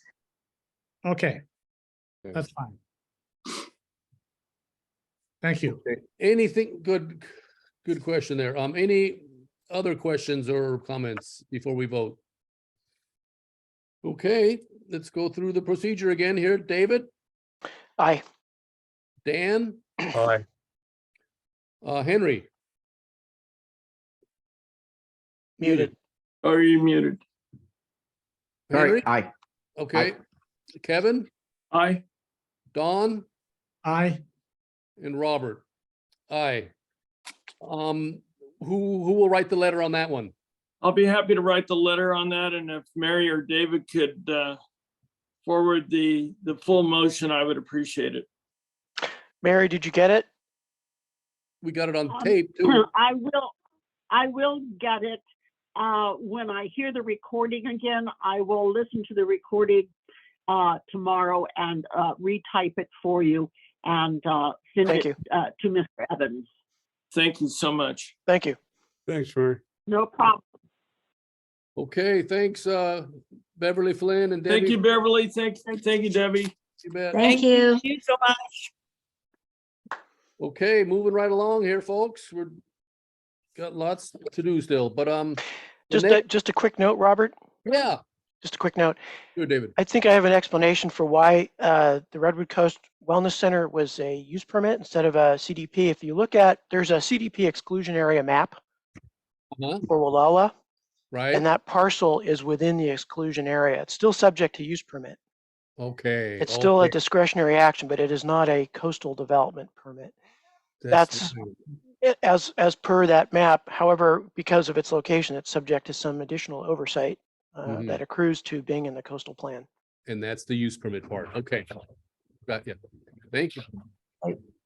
Okay, so we have one more CDP to hear here. That would be CDP 2022-0035. That's Baylor. That location is 34400 South Highway 1. I'm wondering if there's an applicant in the audience for that CDP. Doesn't look like it. Doesn't, huh? We're down to a minimum here. Okay. I'm pretty familiar with that. I'm pretty familiar with that parcel and that property, so that's why I said I'd be a backup on this. Dan and I were assigned, or Dan and Melissa were assigned to this, but Melissa said she couldn't do it in an email we received. So did you happen to find that piece, Dan? Well, I'm familiar with the property. I've been on it many times. Okay, me too. Yeah, so I knew the tenants that were there, right? You did too, I think. If that's the one that was Sterling and Moreno living on it. Exactly. Okay, so Okay, you. yeah, that's the one. Okay. There's going to be issues if you want to discuss that in a side, or you want to bring them up now. Well, I mean, there are issues there, but let's just look at the CDP and what it says. They're doing a standard coastal development permit for improvements to one of the two homes there, the lower one, closer to the ocean, the single family residence, window and door replacement, siding replacement and paint, and a wooden deck replacement. Project also includes mitigation of or for previously removed dead trees. There was quite a bit of vegetation removal there, and they got cited for that.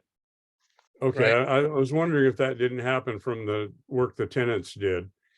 And just don't sneeze upwind of the upper house.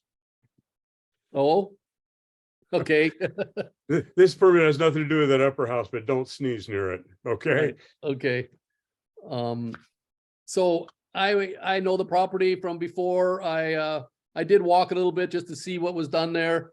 There is a report that was online with this, and the applicant seems to be just fine on this, in this case, with the entire, where is the report? Jacobson and Associates. They produced a biological and botanical report, and in that, the findings that there were over 174 trees that need to be mitigated or replanted. There's 70 bishop pine seedlings that were observed, so they count towards that 174 tree total that they need to replant. What else? The applicant, as I said, is fine with the recommendations of this report.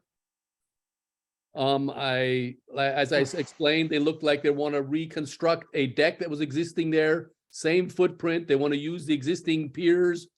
That's what all we're looking at is really just for them to do these, and I'm looking at them as exterior improvements. Okay, the window and door replacement, siding replacement and paint, and the deck, and then do the mitigation for the removed dead trees. So that's a good mitigation plan.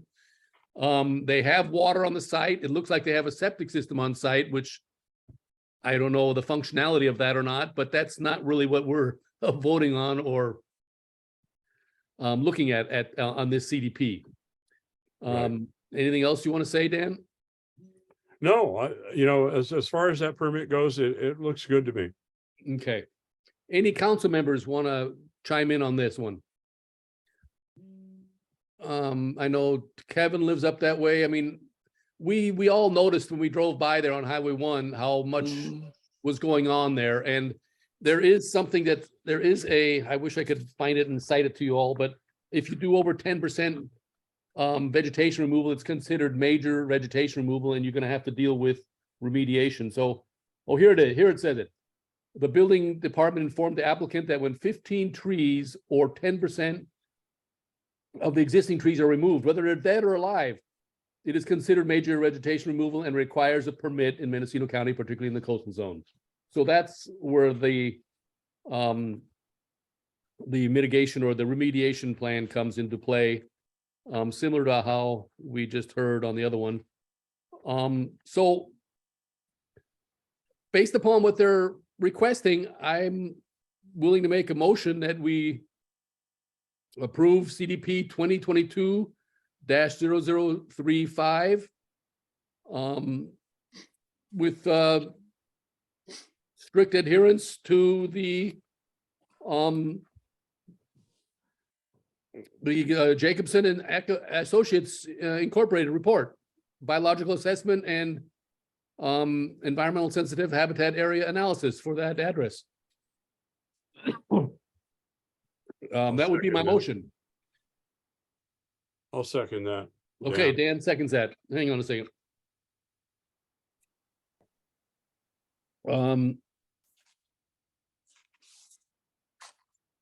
So let's vote on that one and then we can move on.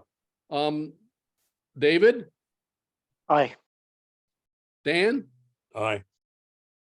Henry, Aye. Kevin, Aye. Don, Aye. and Robert. I'm an aye.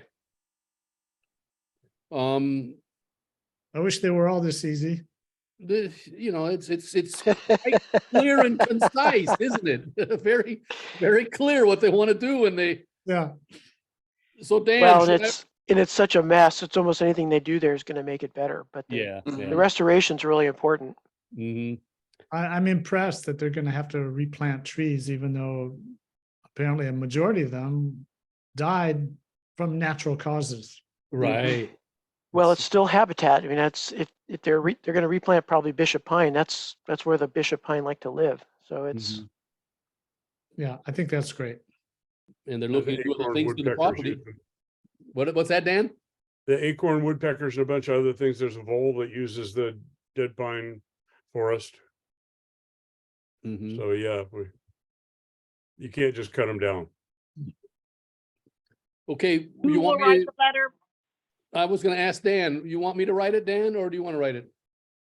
I haven't done one. I'd like to learn how to do one. Can Let's I do work it. with you on that, Robert? Let's do it together. Okay. Okay, Dan and I will write the letter. Okay. So everybody have their letter assignments. Let me see. Wellness Center, that was gonna be Kevin. Beerensson was gonna be you too, Kevin? Yeah. Okay, and then back up to May, that was gonna be Dawn and I, okay. Okay, we got that main part of our agenda covered here, and what time do we have now? Boy. 7:45, 7:48. 7:48. Okay, 7:48. so let me get my bearings straight here. We are on to council matters, old business. Okay, this should be an involved one here, starting in-person meetings again. My name's there, but Kevin, Henry, myself, who else went to the Brown Act? Dan was there. Dan was there too, okay. Yeah. And we actually, you know, picked up some things and learned some things. Would you help me out, Kevin, and start off, or Well, I actually met with yeah, can we, or Henry? Henry contacted county council, so I think he Henry, probably would enlighten us probably more.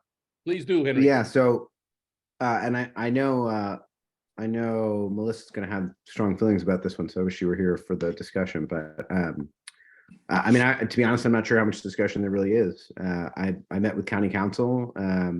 He corrected himself a little bit from the Brown Act training. In the training, he suggested that there might be some other path to continue remote meetings. But I met with him on Wednesday, and there's not. We have to go back to in-person. This is going to be the last Zoom-only meeting that we can do legally. Starting next month, we got to go back to in-person. And they're basically, I mean, essentially, we all need to be there. there is a loophole. You can go remote. Well, you can, I think you can still go remote so long as you're in a publicly accessible place with a copy of the agenda, and it is okay for, and where you're going to be is posted with the agenda, and it's okay for any member of the public to come up and talk to you while you're there. Yep. And then other than that, if you have an emergency, which is specifically laid out, which would be sort of unexpected emergency, that's another justification in limited form. Or there's why am I forgetting the name? I have it somewhere here. Something like legitimate, just cause or fair cause or Just cause is the term. something just cause.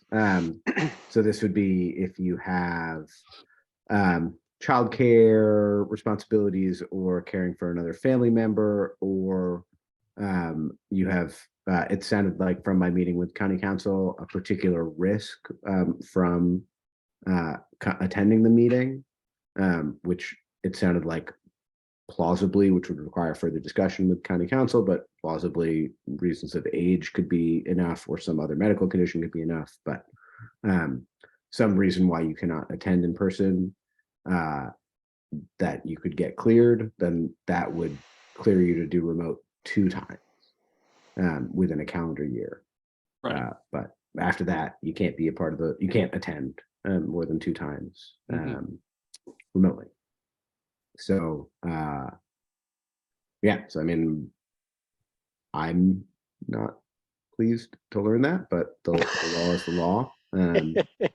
There was a proposal in the assembly to amend it to allow more virtual meetings for public meetings. It got voted down. There is further effort to continue something like that in the assembly, but not clear whether that has any legs. But as it stands right now, the state of emergency is going to lift February 28th. And after that, all public meetings got to go back to in person. And that kind of just is what it is. Robert, let me go ahead and also let the council know that I did check with the community center, Okay, and the first Thursday of every month is available. So they put a placeholder in for us depending our action tonight. So we do have a place to meet. great, Kevin. Good, you did that already in advance. Yeah, when I got alerted to this by you guys, and you know, I heard it at the meeting myself. I did some research online, and yeah, it says as clear as can be, new Brown Act teleconference rules, AB 2449, effective in 2023 as of the 28th. So we have, like Henry just said, we don't really have a choice. What I also did was I looked at what some of these other agencies are going to be doing, and they talk about, such as the Sonoma County Coastal MAC. I look at their site once in a while, and then I saw there's a housing seminar or whatever it's called coming up here in Point Arena next week, the Tuesday, that I'm going to attend, and a workshop, a community workshop on housing, and they're going to do some kind of a in-person and Zoom type of a meeting. So I'm wondering what, and maybe we can get into that later on in a telecommunications committee, but I get the feeling that there are some possibilities with doing some kind of a hybrid. Had you heard about that, Henry? Yeah, I think it's entirely legitimate, and I think would be just a positive thing to also allow members of the public to participate via Zoom. I do not think there's anything about the Brown Act that discourages that, but there is a separation between what members of the council can do and what members of the public can do. So I think it's up to our decision-making whether we would like to allow for public comment via Zoom, whether we would like to have simultaneous broadcast via Zoom. I think that's entirely up to us as a council. And the requirement is that there be public comment in person. And if you go above and beyond that requirement, that's, I don't think there's any objection to that. There are So- significant infrastructure requirements in order to Yeah. have live teleconferencing. So, you Yep. know, camera, microphone, Yep. anybody who's on the wire can hear everybody in the room, including public showing up at a mic to comment. They have to be able to see us. Yeah. We don't need to be able to see them, but we have to be able to hear the person on the wire clearly. So there's some fairly expensive technology Yeah. lift here, and that's why, you know, you don't see that pretty broadly deployed, with the Mhm. exception of, say, city councils and the county board of supervisors, the state. It's a big Yeah. deal in venue selection now for all kinds of reasons, including stuff like this housing, you know, ad hoc types of meetings. Mhm. Robert. And somebody's gonna let have to me- manage let me- all of it. Yep. Oh, sorry, go ahead. Let me Kevin. offer something else as well.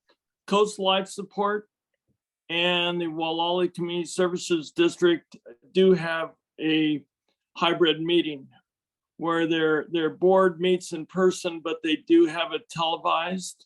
Right. If there is a board member who's not in attendance, they can attend by Zoom. I think the Coast Life Support, because that is a classroom setting, has the technology to be able to do that, do a hybrid remote meeting. And I think maybe the Community Service District is the same. I don't think that Redwood Coast Life or Redwood Coast Fire has a remote meeting. I think they're currently meeting in person. So, but there are two organizations that do have a hybrid approach. And I don't think GMAC, I don't think we will be able to do it unless we can rely on, you know, Henry and Don's expertise to somehow come up with something along those lines of a hybrid, but it doesn't necessarily, like I'm hearing from David, excuse a council member from being Correct. in person at the meeting, does it? No, Right. we've got to be No. in the same room, visible Yeah. to the public. Okay. Sorry, And you- so I'm just thinking well, about Henry's. My understanding is childcare. actually we don't have to be in the same room. It's Uh-huh. okay for us to be in separate places so long as each of those places is Are publicly public. notified and publicly Right. available. And I think that the whole thing is just infeasible. We should just all be in the same room, but that's Right. not a legal requirement. The two choices are, we're in the same room where the public can see all of us, or if anybody's not in the same room, they're in a location that the public has access to. They've had notice, agenda. Essentially, we duplicate wherever somebody's not in the same Yeah. room, they have to duplicate the entire setup Exactly. wherever they happen to be. Yeah, So it's a one much other- worse. It- We should it's not just- do it. it just duplicates effort. Presents even an additional layer, Yeah. Yeah. logical hurdle. From Yeah. And you have just to technologically in connect one the two. room. We Uh-huh. definitely shouldn't do it. I just wanted to clarify legally we could if we were Right. so foolish. So it's another question is notice. So right now, we publish notice right in the ICO in front of our meetings. Yeah. Yeah. We do on our website, we do at Yeah. the post office. Okay. And The we. used to- SEO, Mary The better SEO tell me. SEO lists Yeah, our they- lists our meetings. They list Okay. it. So we'll just have to modify the notice to make sure we go back to the way the notice was done when we met in person at the community center. Right. And so Mary, you've probably got access to those old notice forms. You just essentially be jumping in your time machine and going back to a previous age. It's Mary? just posting the agenda in 3 different places now. Anchor Bay, right there by the market on their bulletin board, Yeah. and the postal office on their bulletin board, and Mhm. the little small box at the community center. Those Right. are the only 3 places that I ever put it. The ICO always came out that Thursday, but it's dated Friday, and it always gives the notice saying the GMAC will be meeting on Thursday, but it's a day late, and Wow. it's also 72 hours late. That means it has to get into So- the issue beforehand, doesn't it? Right. The previous Yes, week. They would have to get it into the week before its issue. Right. And that does not necessarily mean that it has to have an agenda with it. No, it's just Because the notice agenda of the will be meeting. posted Monday, 72 hours before the meeting on Thursday to be legally allowed to hold the meeting. Right. And I used to post it all over town in the banks, over by the markets, etc. And the county council said, no, no, no, you only have to post it one place, and that's the place where you meet. And I said, wait a minute, people won't see it there. They'll go to the post office, or they'll, you know, which is two places, Anchor Bay and Gualala, but they're never going to see it at just one place. Yeah, And he said, it's well, good to cover we your can't bases. change the agenda. And I said, well, we don't change the agenda anyway until the meeting. And she said, I don't recommend it. And I said, I'm going to do it anyway. Yeah, you can So- do more. You can always do more. Always do more, right? Yeah, So I- well, she told me not to do that because I would print 5 or 6 of them and post them all over everywhere.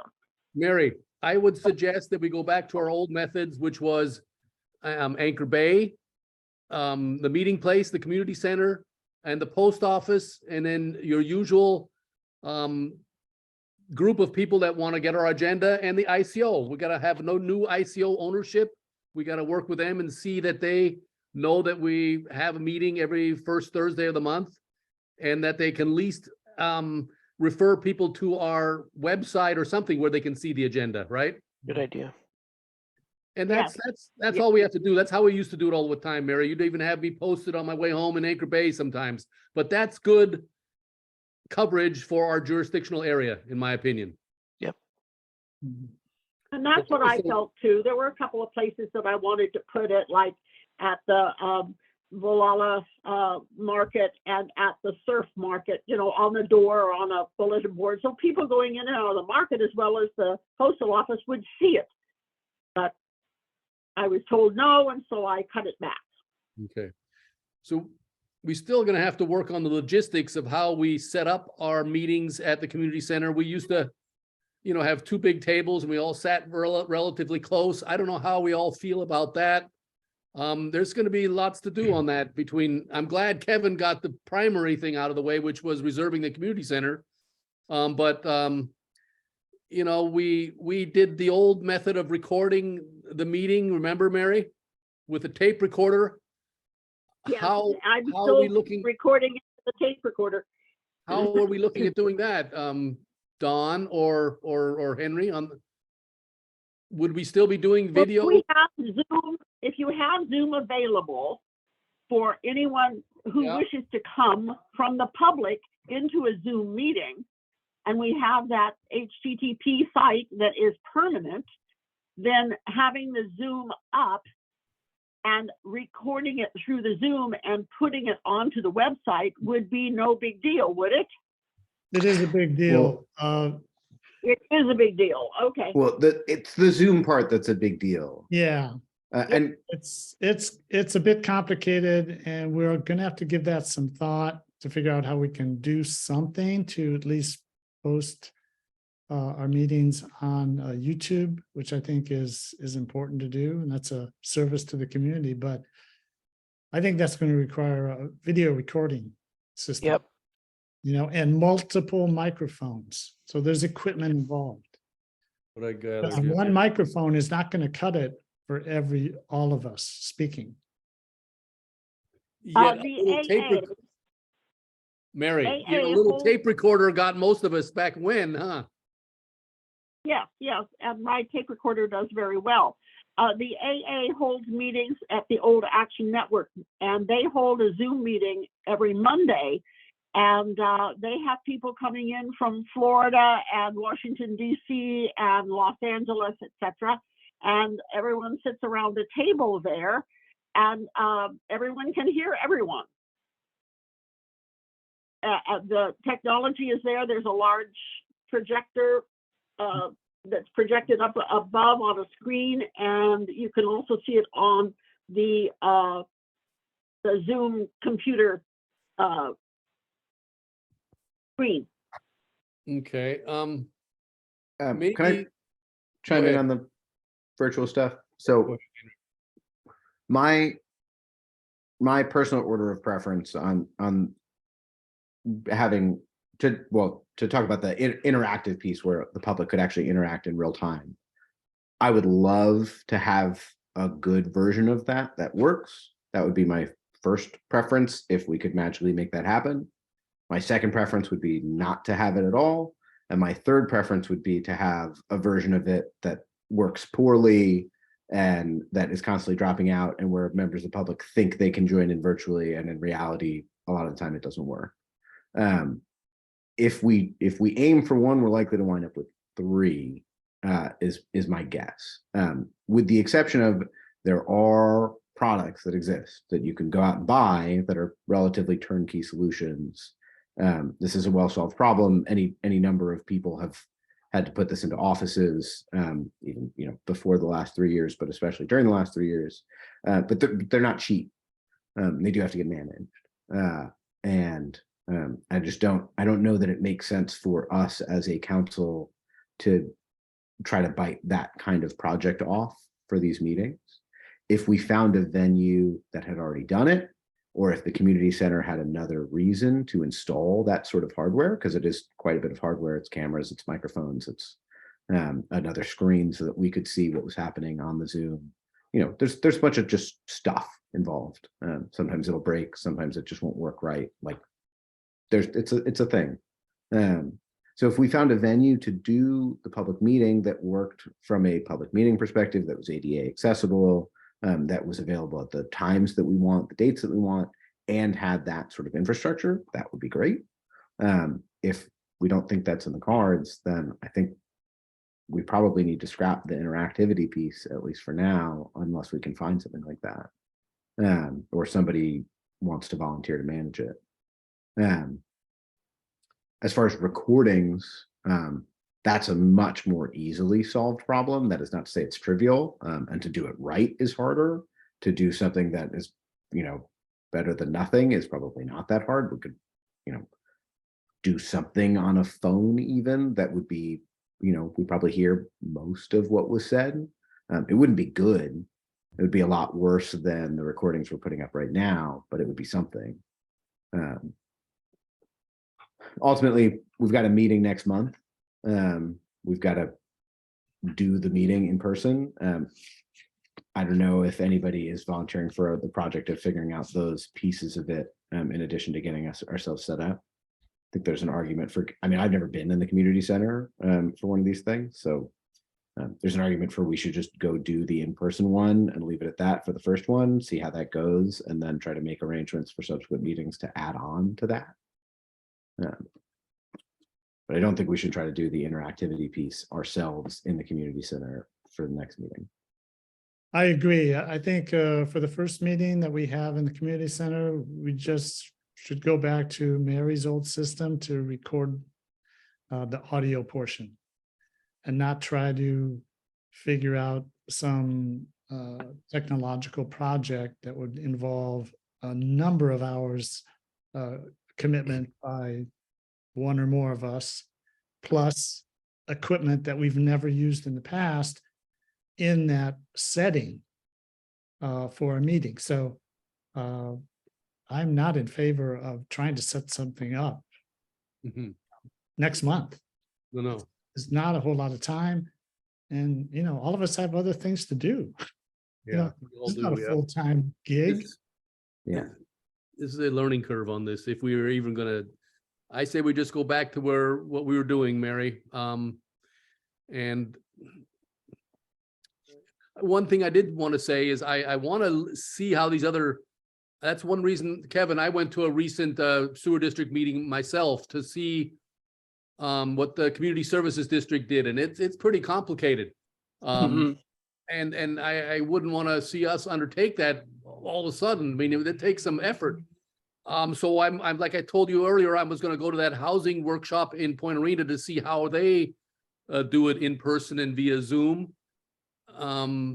Just how the mechanics work, and then maybe on this Sonoma Coast MAC when they have a meeting in March 19th, I think, I'll learn a little bit more there. So this is something maybe we can do over time, but certainly not for the March meeting. I agree with all you. We just have to go back to our old system. So Mary, how's your tape recorder? Is it still pretty good? Oh yeah, I'm using it right now. Okay. Hey, Dan, you have something to say?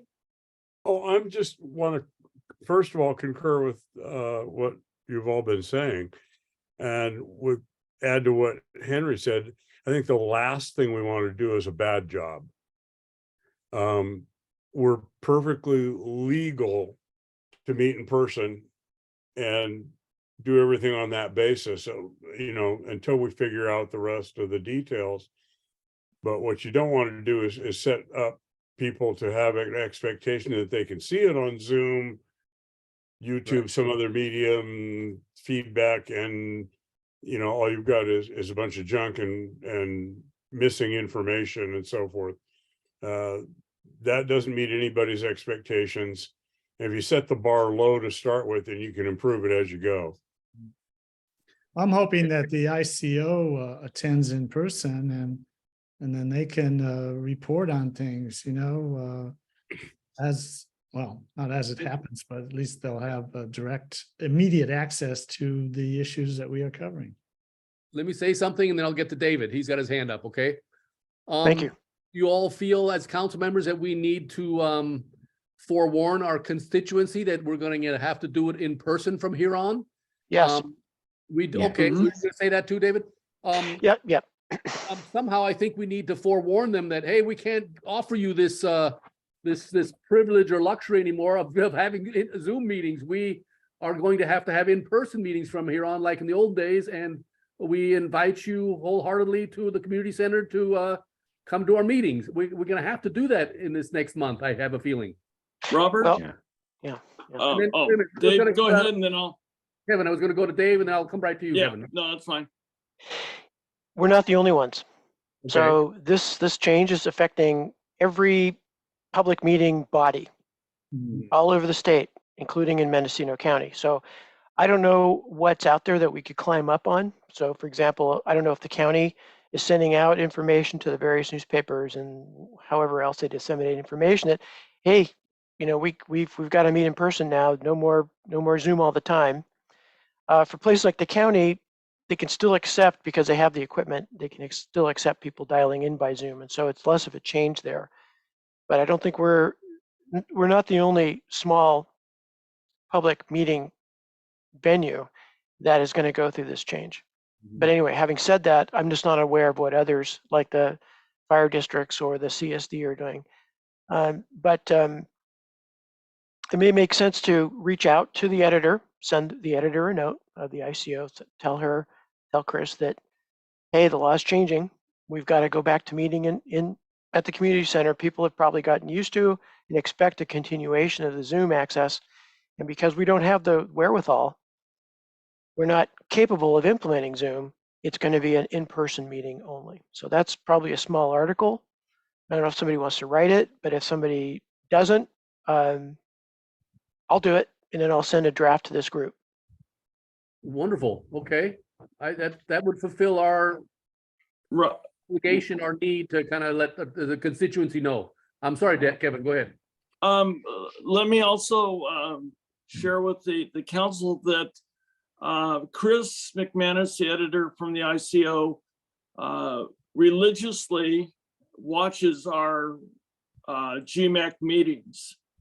And you'll notice that she wrote a few articles already based on our discussion. So I think she will probably pick up on this item as well and write an article about the fact that we have to now start meeting in person. So David's offer is great, I think, to cover our bases, but I would suspect that Chris will probably also write an article notifying the public that the GMAC will be meeting in person starting in March. Do you guys want a letter to the editor then? And she can publish that, or do you just want me to send Chris an email saying, hey, Chris, we're not trying to get ahead of her, you know, decisions about writing articles or not, but just FYI, this is what's going to happen. What's your preference? What she will do is, if you submit a letter to the editor, she will contact you and say, I would like to use your information in an article. So, or she'll just let your letter to the editor be a standalone. So it'll kind of be up to her if she wants to elaborate on that, or if she wants to let your letter to the editor. Okay. Do are you guys comfortable with me writing it, or do you want to see a draft before I send it off? Well, we don't have time. Writing it. We don't have She's gonna another. listen. She's gonna listen to our tape anyway, as per Kevin. So, Yeah. I'll I'm just happy- send her a note. Yeah. I'll write a letter to her, a couple paragraphs, and she'll have that as well. Okay. Yeah, I would say, Yeah, go ahead, unless Dan. we're, You raised your hand, Dan, go ahead. Yeah, there's another group of people that need to be notified, and that's stakeholders.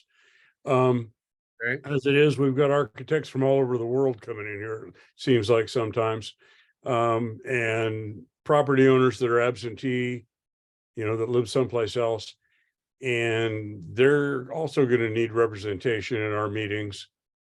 And we're going to have to figure out if we're meeting only in person, that they be given a whole lot of notice on when we're bringing up their particular project. Right. So they can, send somebody down here to our meeting. Right. Henry- Henry, go ahead. And then David.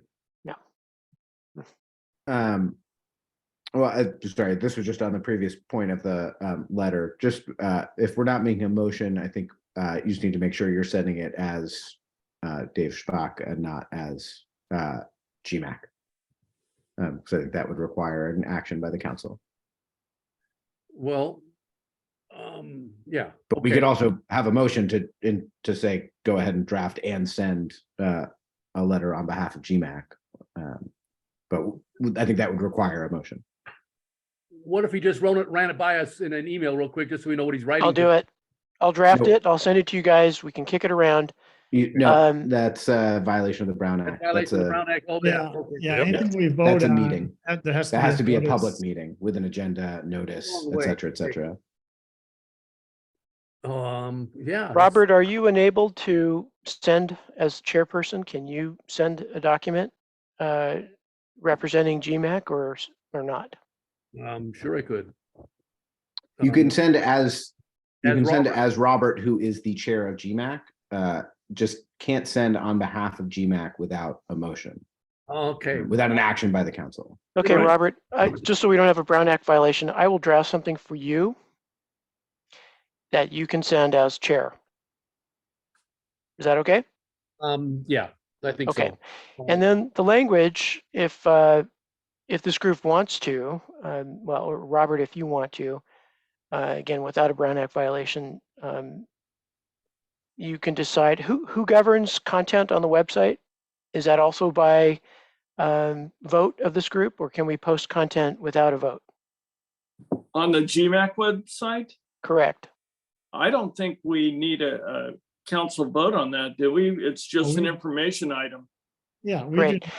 we do What I'd not vote suggest- on everything that gets put on the website, no. Hey, I wouldn't, but that's me. Yeah. So Robert, you can decide if you like this short thing I'm going to send you and you want to have it put on the website. That would meet a little bit of what Dan's talking about, that, where do we send people? How do people know if they're looking at our website? There'll be some sort of banner thing that, some sort of splash And Robert, on the landing page. sorry, Dave. Go ahead.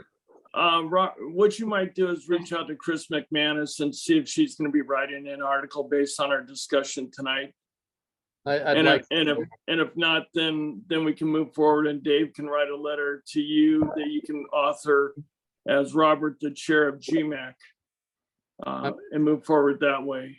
But let's put the ball in Chris's court first and see if she'll just be kind enough to write a notice anyway. Henry, do you have some documentation about what you learned from county council that makes reference to the specific law, AB law? Yeah, I have some notes that I took from his responses to my questions. They're not extensive at all because I really just had. I just want to be very able to limited reference the questions, state but- law. Yeah, I can send you links to the state law and the changes that have been made in a Perfect. Perfect. That'll be somewhat great. editorialized fashion, but No, don't worry about that. get I the just point need, right. I need a few references. So Okay, great. so we can do both, okay? I'll call McManus too, Kevin, and also we'll send her a little letter. I'll send her a letter once I see what you're writing, okay, David? You bet. And then that way we're covered our bases. As far as applicants, which Dan was referring to, that kind of falls in the lap of Mary when she sends out the letters to the applicants, CDP applicants, and making sure those get sent out right away so the applicant, wherever they're from, get to our meetings in time like they used to in the olden days. They'd send their architect, maybe it was a lot of times it was a local architect, whoever it might have been, to be their representative at the GMAC meeting at the community center. And then the other thing was all the people that we usually send agendas to, that we somehow let them also know. And I guess we would do that on our, instead of having to attend by computer on our agenda, as of February 28th, our meetings will be in person again Right. on our agenda, right? You just Shouldn't make a note of that on the agenda itself. That's what I'm Absolutely. saying. Yeah. That's what It's we would- required. The It's location's required required. anyway. It's required Yeah. anyway by law. Okay. And Robert, you might Yeah. let Sheriff Kendall know. Kendall, He might appreciate that. okay. Actually, he said he Put anything in liked, squad car. said he liked driving down here so he could. There you go. He did. Pick it up the pizza. There you go. I think we're gonna have to bring pizza for the poor man. Yeah, Yeah. we might not get this all at the next meeting, but we'll get most of it, okay? All right, so, okay. Robert? Yes, Mary, Robert, the next two applicants, Gamloff and Perting, the Gamloffs live in Riverside, but their agent is in Mendocino, okay, and the Hurtings live in Concord. okay. So- Interesting, yeah, I don't think there's going to be very much problem at the March meeting. The people in Concord may be able to come up, and the representative has about an hour's drive down, or an hour and 15 minutes from Concord, from Mendocino, to okay, represent Gamloff. right. Yeah, it's gonna be like deja vu again, Mary, all the olden days where these Yeah. people would come from afar. Okay, I just thought I'd let you know that the next two that I know of right. are in those locations. Okay, well, those two will get to a signing here later on. And you'll be able to tell them in your letter who's gonna be viewing their sites, and I'll do the site visit and all that. Yes. Okay. Okay, I will let them know. I usually don't tell them who is walking it, that I usually say the people who are walking it will contact you. But I will let these people know that we have to go back to in-person meetings, and there will have to have someone representing them at that meeting. They don't have to, but it is preferred. right on, okay. Giving them that option. And give them that's that- what I usually say, the council would like to have you attend, or your representative. Okay. So I knew this was gonna be a long topic because of all the things we learned at the Brown Act meeting, but do we have anything else we want to discuss on this matter? At this point, have we covered it all? David? Nope, great. I think we're done. Oh, okay. Anybody I'm else? have done. their hand up? Done. Okay. Let me We're make good. sure. I'm looking at the list here. Who's no? Okay, great. Okay, so let's move on then. Gualala Services Committee, we've got quite a few things here. Well, maybe not. Gualala Parks report, do we have anything on that? Just Yeah. the only thing we have there is, well, Henry might be able to chime in too, but at the last Board of Supervisors meeting, they did do a resolution to accept the $2.2 million. Did they do it, Kevin, or did they talk about it? I thought they did action. They did action, and it went into their general fund, the money. Did you look at that resolution? I need to reread it. Check it out. About halfway down in the whereases is a commitment. The county certifies that it is capable and has committed resources to operate and maintain the facility. Interesting, isn't it? We'll see. Uh-huh. But Yeah. that's a good sign. Well, okay. Okay, but you Yeah. three are following up on that, right? Kevin, Dan, and Henry, right? Yeah, Correct. they've yet to post the minutes or the actual resolutions themselves on that meeting. The meeting's basically just completely blank on the website, which is frustrating. Well, it takes a little while for them to put it up, doesn't it? Yeah, it's a couple weeks now, I think, but Well, Oh, Robert, what I'll do is I will research with our supervisor and also, is it Juliana Rao, Henry? Janelle. it's Janelle Janelle Rao. Rao. Janelle Rao. Juliana Chapman is the Oh, from that's County right. Council. the county. Janelle Rao is. Yes, I will go ahead and follow up with them and find out if there's any change and send that as an information item to Mary and she can distribute it to you guys. I have a question though. What usually happens in these cases? It does go into a specific fund or into the general fund of the county? It goes into the general fund, but it is earmarked for use for Bower Park. Okay. And it's So capital that- money so only. that- Yeah, it's Capital it's a money. very specific grant. It can only be used for Bower Park. And And capital only only. for capital. Correct. Yeah, The Not interest maintenance. goes to the general fund, right? Right. The interest goes to general fund. Interesting. Okay. Yeah, Yeah. it'd be Yeah. neat to just keep tabs on all that. Yeah, Okay. Robert? Yeah, now- Dan. One other thing I noted, I was up at Bower Park today and they took the yellow tape down. It's open. It's not open. Residents Huh. take the yellow tape down. There were a dozen cars around there. The tape was Yeah. down. That's what happened last time too. People take the tape down. Yeah. It's not open. Not I spoke with them. I spoke with them this week. I can update the council on that, but I can assure you that as far as the county is concerned, it's not open. Right. Interesting. They took it, when I went by this morning, it was Yeah. all, Oh, no, I believe you. But this happened last time too. Residents will take the tape down and Right. start using it. Mm. I mean, they were quite clear with me that they had no intention of reopening it. Right. So I don't know. I mean, maybe that changed in the last 2 days from the county. Maybe they are the ones that took it down. No, they have a lot of cleanup. Yeah. Henry, quick question. You just said the county has no intention of reopening the park. Is that really the case? That is what they said. Unfortunately, what they said was basically the arborist came and gave a report. They took down 10 trees, but they took down approximately 10 trees. For now, they're leaving the trees down and will assess next steps once they know more about whether the county will receive state assistance pertaining to the storm damage. Right. It's not likely that we will take any further measures until spring so that we are through the winter season. So I clarified, does that mean the park's expected to be closed for months again, or will some parts be open while others are off limits? And the response was from yesterday. At this time, the park will remain closed. The number of fallen trees is fairly significant, and through the pathways, that coupled with the damage to the restroom and children's play area require the park to remain closed.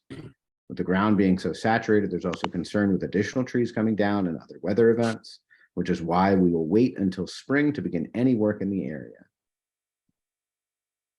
Okay, that's pretty clear. So the bottom Yeah. line to that is that may impact baseball starting again. oh, Yeah, well, and again, our community is left without a park for months on end. Right.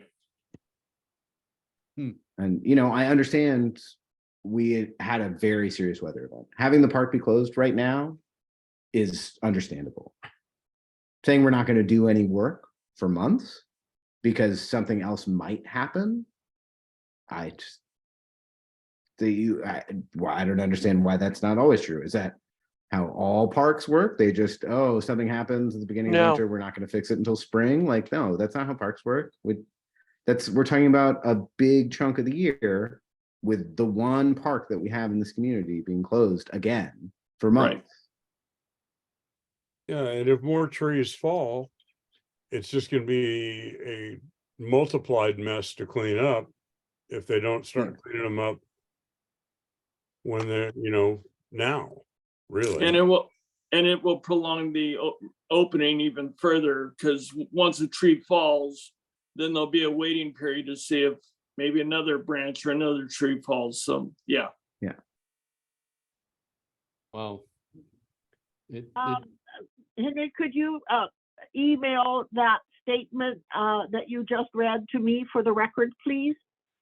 Yes, absolutely. Yeah, this was, you know, I'm not communicating as GMAC in these. I'm communicating as a resident, so it's not formal communication, but I'm happy to send it to you for the record. I read it. Right. I made it What the public. county wrote back regarding Yeah. their plans for the park. Yeah. That's all I wanted. Thank you so very much. Okay, thank you guys on that. Anything else on the Gualala Park, on the Bauer Park? Kevin, is this the place you want to talk about the survey letter? Yeah, that was inserted right after this, the summary okay. letter. And go ahead, Kevin, on that. Okay, at the last council meeting, the council directed Henry, Dan, and I to draft a summary letter to serve as a cover for the graphs and charts that were prepared as part of the survey. We did so, and I thank Dan and Henry for their excellent input. We did submit it to Mary to distribute to the council, and also Don was nice enough to post it on the website. So we're really here tonight to basically have the council decide a yes or no. Do we move forward with the letter as submitted, or do we not? Do we take it back for redrafting, re-editing? But I really don't want to spend the whole night going through punctuation and spelling and edits and everything else. I would really like to make it simple, this a simple yes, we accept the letter as submitted, or no, we would like the committee to take it back and redo it and then bring it back in March. So Henry or Dan, do you have anything else to add to that? Nope. Nope. Okay, Robert, we throw it back to you. Okay, I'd say, you know, I read it all through and I was fine with it, and I don't know, should we make a motion that we send it off to the county, or what do you want? I think we do need, because it's coming from GMAC, that we do need a formal motion and second to forward the document, to forward the summary letter and the supporting documents to the County Board of Supervisors. Quick question. Yeah, David. Where is that letter available to members of the public who are either here or going to listen to this recording? It It's is on the on the website. it is on the GMAC site right now.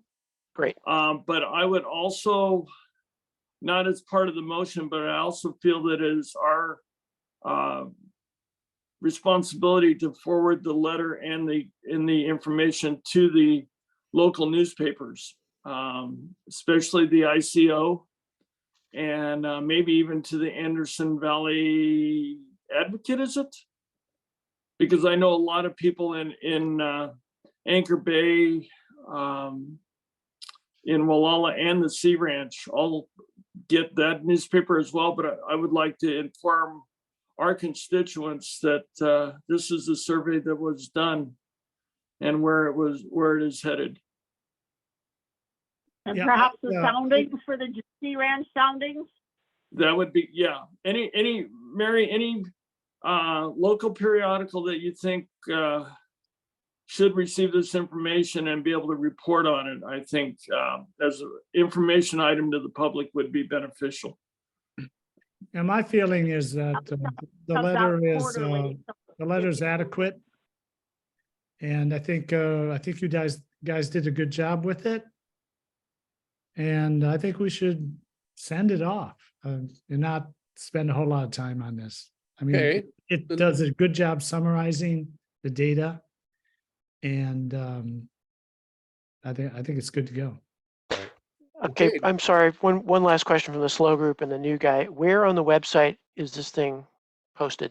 I was just looking it up, and it's under our Gualala meeting minutes. January, David. Yeah, no, February. February, I'm sorry. See it there, David? Draft letter. Draft letter to Board of Supervisors. Okay, It was Thank up there, and we put it up on Monday. all right. Thank you. You want to give David a chance to do a quick read and then we can vote on this? Thank you so much. I'll do it fast. Take your time. I Just, could read it again. Just for your information, according to the Brown Act, we pretty much have to post anything on the website that we're going to vote on by Monday. Right. 5 PM, yeah. Mm. 6 PM. By Well, 6 and if to be really tight in this, an action item has to be posted on an agenda. Again, Yeah, this is a communication. We're not binding the county or anybody to Sure. a particular action or investment of taxpayer money. This is a communication. So Right. I leave it to the group to determine, how much weight this thing gets. This looks great. Thank you, gentlemen. okay. Nice job. With that in mind, Robert, I'll make a motion to approve sending the summary letter and supporting documentation to the Board of Supervisors. I'll second that. Who seconded that? I seconded it. Don seconded, okay. And we're not violating anything in the Brown Act, are we? By No. sending this? Okay, good, just double checking. Then let's vote on it and get it going here. David, Yes. Dan, Aye. Henry, Aye. Kevin, Aye. Don, Aye. and Robert. I'm an aye. Okay, very good. Thank you. Getting that off.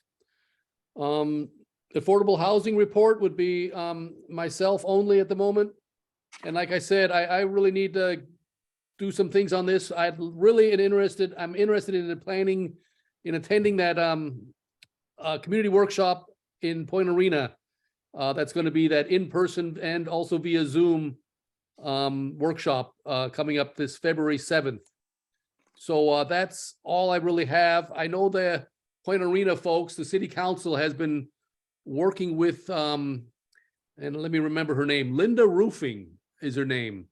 And she was big involved in planning when we were all working on our Gualala town plan back when, and then she went off to Fort Bragg and all. She's helping Point Arena quite a bit with their housing element. And I've been listening to their meeting that they had recently about this, and they're really making some progress on the housing. And I don't know if you all got a flyer on this, but they sent the flyer down to me on Point Arena housing update. I could forward it to you guys if you'd like to see it. And then I also saw that Mendocino Health Alliance sent out a flyer of this housing workshop in Point Arena. So anyway, that's a couple of things I wanted to allude to that I'm happy to send that out to you guys if you didn't get it yourselves on this housing thing, and I'm gonna try to attend it this coming Tuesday, February I would evening. like to have a copy of it, please, for the record. Okay, I'll just send it to you all. Thank Okay. you. That's it for me on that. And now we have economic development report. Is that you all by yourself, Kevin? Yeah, I'm the last of the Mohicans here. Okay. I had a chance to meet with Marianne Petrillo, who's Oh, yeah. the director from West Business Development Center, Mhm. Jamie Peters Conley from Visit Mendocino, and Terry Swift, who is the executive director for the Mendocino Coast Chamber of Commerce. Mhm. All three of those businesses and very professional ladies are more than welcome to, or have offered to come down to Gualala and really revitalize our business community with their resources. So that was great to hear. So they're going to provide us information that we can provide to our local businesses, but they're also interested in coming down and helping us revitalize our business community and our Chamber of Commerce. and really help our businesses thrive and really grow in our growing economy here. So, Okay, that was Jamie, and who's the executive director nowadays? for which? Okay, Yeah, Great. Terry Swift is with the Mendocino Coast Chamber of Commerce. She's the director. I remember meeting Marianne Piccolo, I think is her name, yeah? Petrio, Petrio, okay, and she's the CEO of West Business Development Center. right, they help people with business grants and all that kind of thing, right? Mm-hmm. Yeah. Oh, man, Kevin, that's great, you got in contact with all them. Okay, so, and that'll be sometime in the near future that we hopefully can get together with them, or they come down, huh?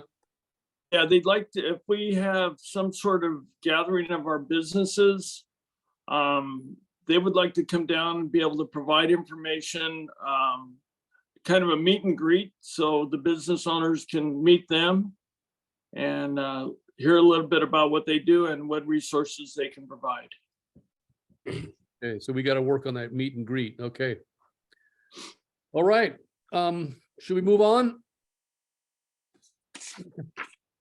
So we've got lots of things going on here. The GCAP committee, Caltrans Streetscape update.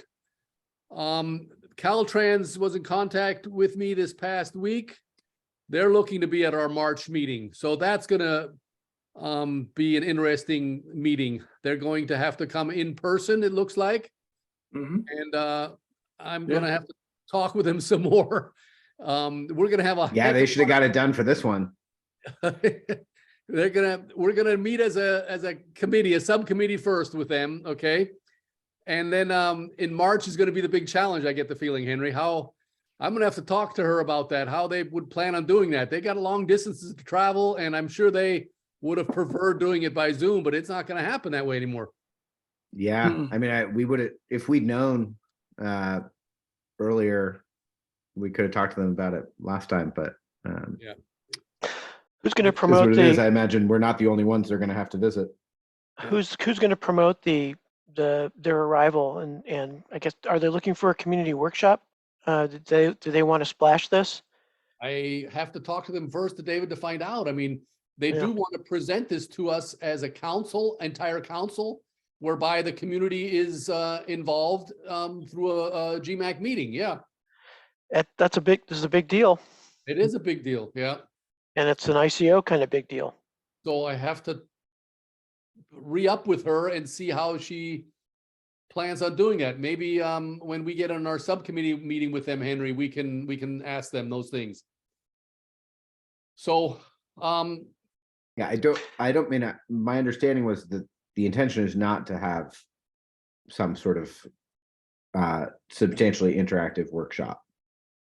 Right, the idea is to have a plan, accept comment on the plan, and discuss that, and then potentially take action.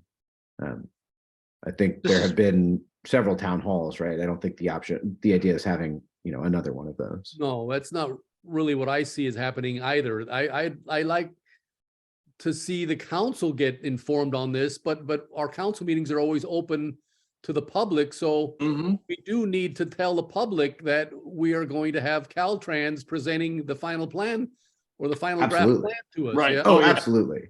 So based upon our initial meeting with them, our subcommittee meeting, we're gonna have to figure out a path forward from there to our March meeting. Yeah, and how much time they have, and can they make our normal meeting time, et cetera, et cetera.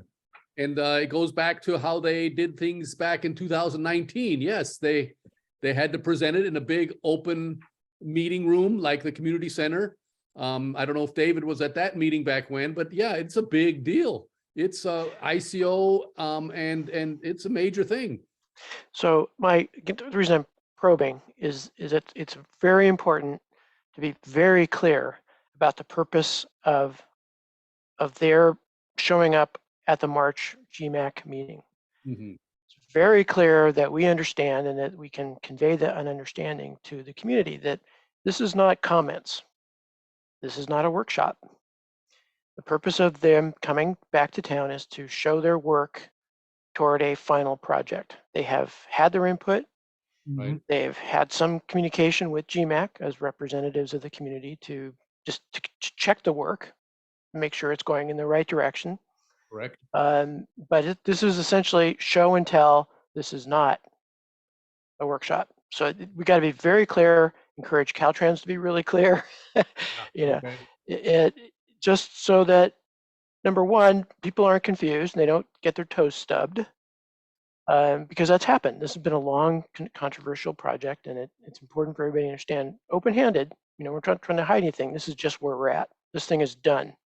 And Yep. so this is essentially a report of a final conceptual design to support project approval. Right. All right. Anyway, that's PA how I understand it based on what Henry just said. And it Right. makes a lot of sense to me. Totally get it. But I think it's important too that we can say to anybody who asked, did anybody check with the community before these guys arrived? We have to be prepared to say, yeah, Mhm. several of us showed up and they've interacted with us, and our job has been to convey our understanding of the community. And we've done that. And this thing is on track. We need to be prepared to say that.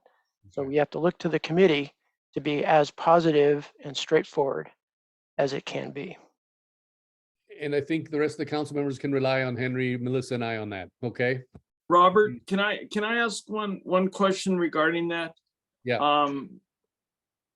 So I think if taken from what David said and Henry said, it's really just more of an information item rather than an action item. Is that correct? Yeah, I would say Oh, so. Okay, no so action. if it's presented to the community that it is an information item only, and that the GMAC will not be taking any action on it, that will make it real clear on what the presentation is. However, that does not preclude public comments. So the public will be able to make comments, but GMAC will not take any action on it. Because you have to open it up for public comments. Yeah, Yeah. you have to do that. But we have an understanding of what the final project should be, and we should be able to give it our final blessing, I would think. I thought course. that has already been done. It's done. There's no It's- blessing. It's It done. had- Okay, then we don't have to do any action, but we know it's gotta be what they told us in the August 15th meeting per Caltrans and the Coastal Commission's meeting.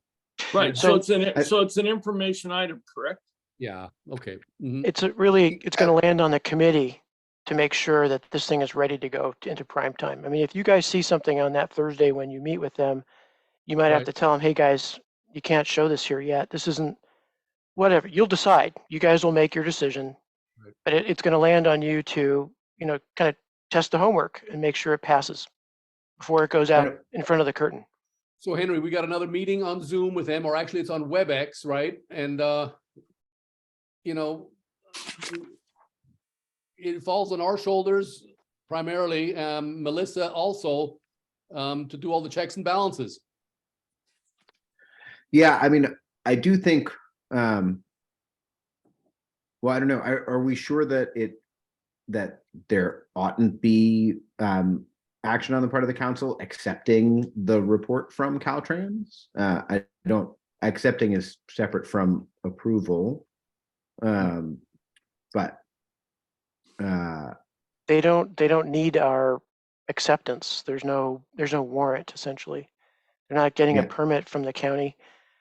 Can I make a proposal, though, related to the committee? In the event, and I understand that Melissa has had some technological problems, in the event that she is not able to attend when Caltrans shows up for the committee, would you guys let me fill in for her if she is unable to be there?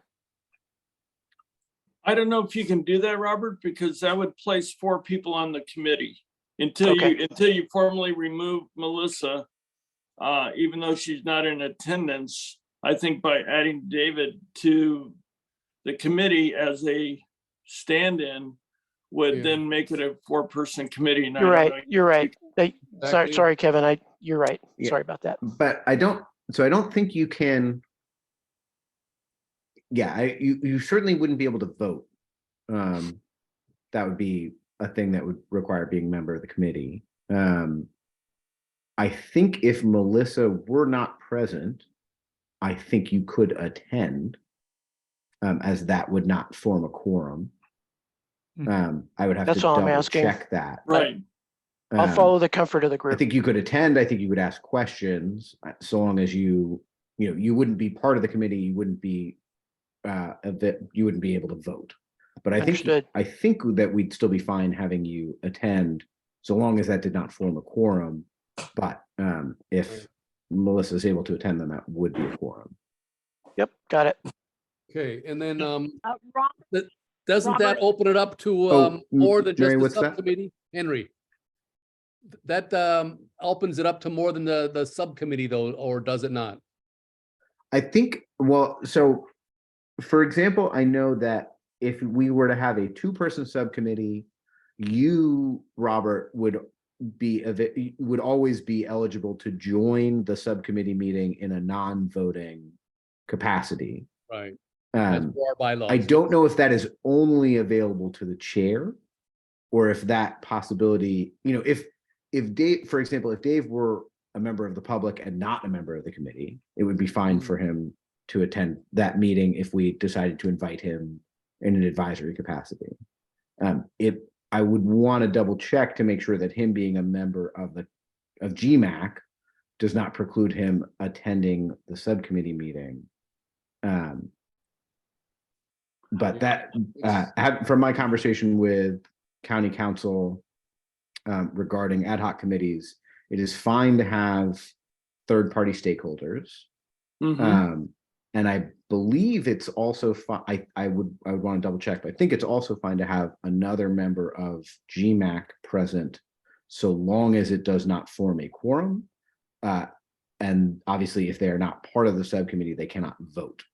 But I believe it would be fine to have attendance. Sure.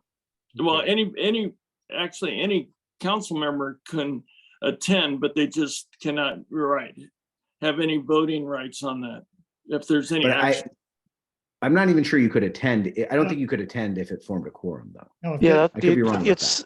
it is. I think everything's cool if the maximum number of GMAC members in this subcommittee meeting does not exceed 3. Yeah, exactly. Right. It's absolutely fine. It could be Dave, it could be Melissa as that third person. I don't think it matters.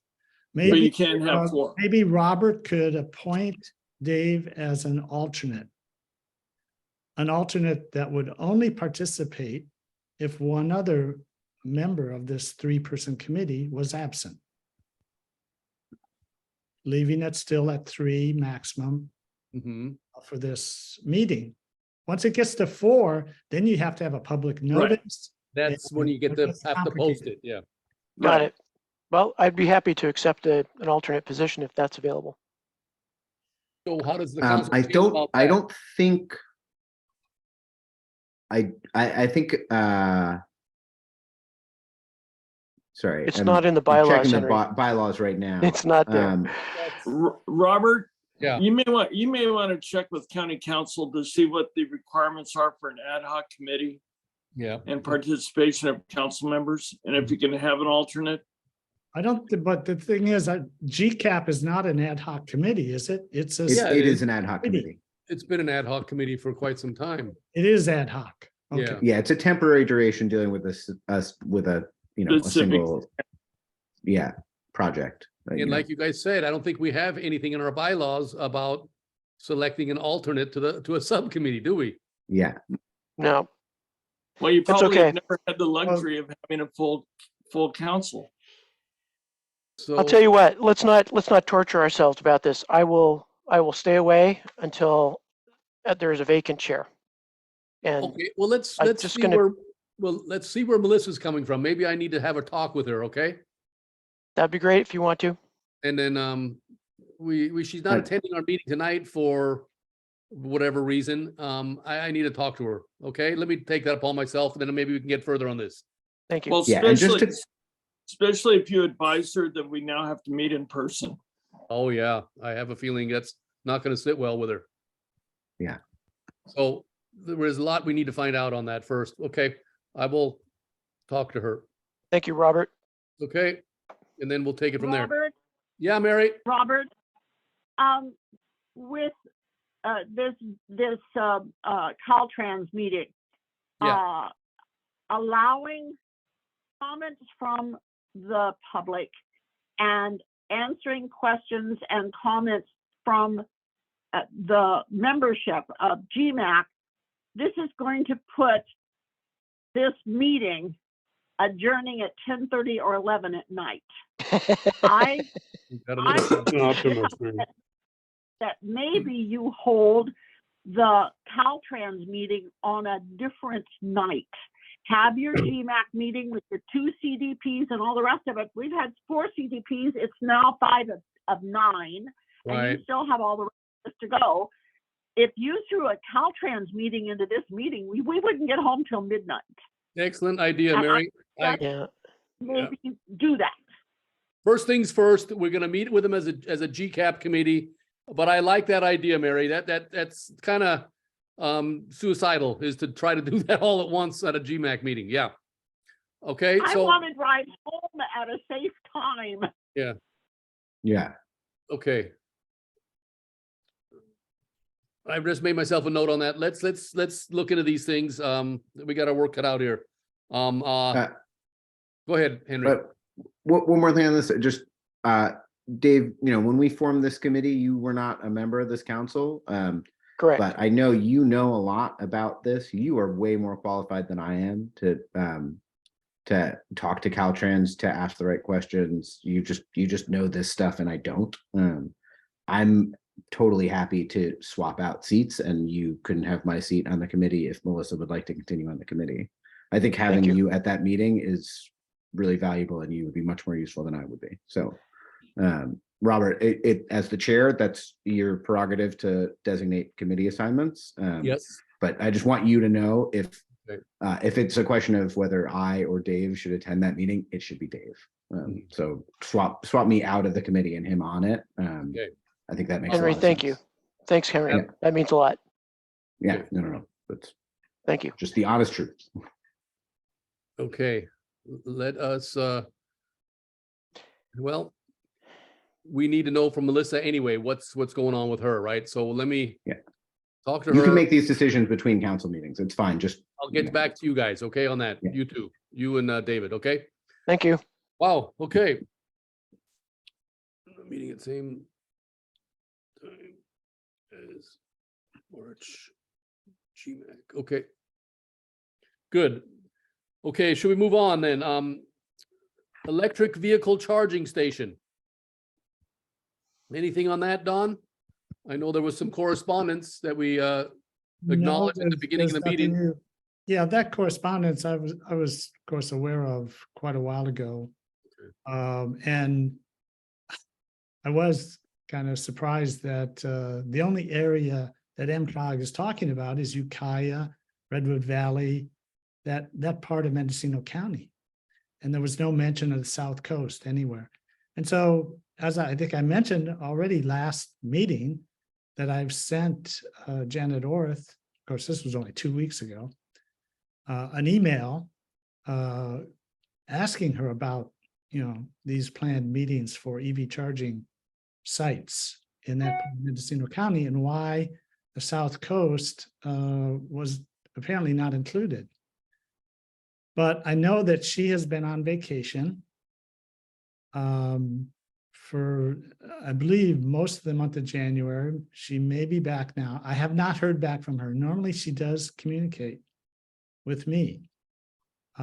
So I haven't heard anything back. So I don't know. I can't answer why apparently South Coast was not included. Okay.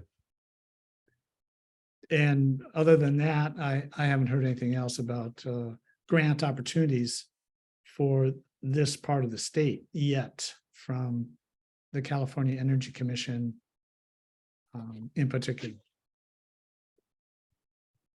Okay, well, that's, I got an email from Ted Williams strongly suggesting that we attend, one of us attend, or I attend the upcoming Zoom webinar, just because there's going to be a Q&A aspect to it that may enable us to make comments about the South Coast. It's probably not going to be very efficient. There's probably going to be more time spent on the scope of work that's presently underway. But Ted felt strongly enough to, rattle my chain to show up. So Don, the scope was set for a variety of reasons, and there is a rationale, I think largely kind of population-based and traffic-based. That doesn't necessarily make it easy for us to accept it. It is what it is. Yeah. But this upcoming webinar evidently will have some opportunity for people outside of this immediate scope of work to offer comment and potential locations for EV charging stations. Yeah, well, Ted Williams has been aware for years that we've been trying to get something going here, Yep. as has MCOG. It's not Yep. like we need to tell them, this is something we'd like to happen in our area as well, because we think this is a strategic area for EV charging. I don't think it's not about whether these guys know that we're here, because you Don, everybody, the EV topic comes up about the South Coast and says, oh yeah, Don's on that. We're hearing from him. This was, I think, it was largely an economic decision. There was a limited amount of money that they tied up with a vendor who was interested in putting their money into it.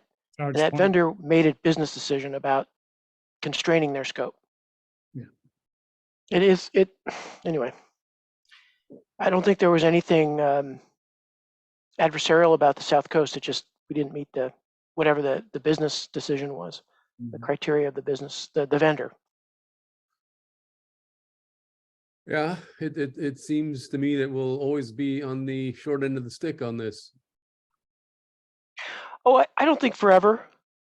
I don't think that's a forever problem. So, but I'd like to talk about that in the context of another thing a little bit later on. But I will mention it again. Yeah. Should we go on then? Okay. On the telecommunications committee, we probably have a lot to talk about. We did cover a lot already with having to convert to the in-house meetings, or in-person meetings, I should say. But anything else to update us on YouTube views or anything else on that? Don, Henry? Well, as far as YouTube views, that number is 44, which is of course not tremendous, but it's a little bit better than the previous couple months.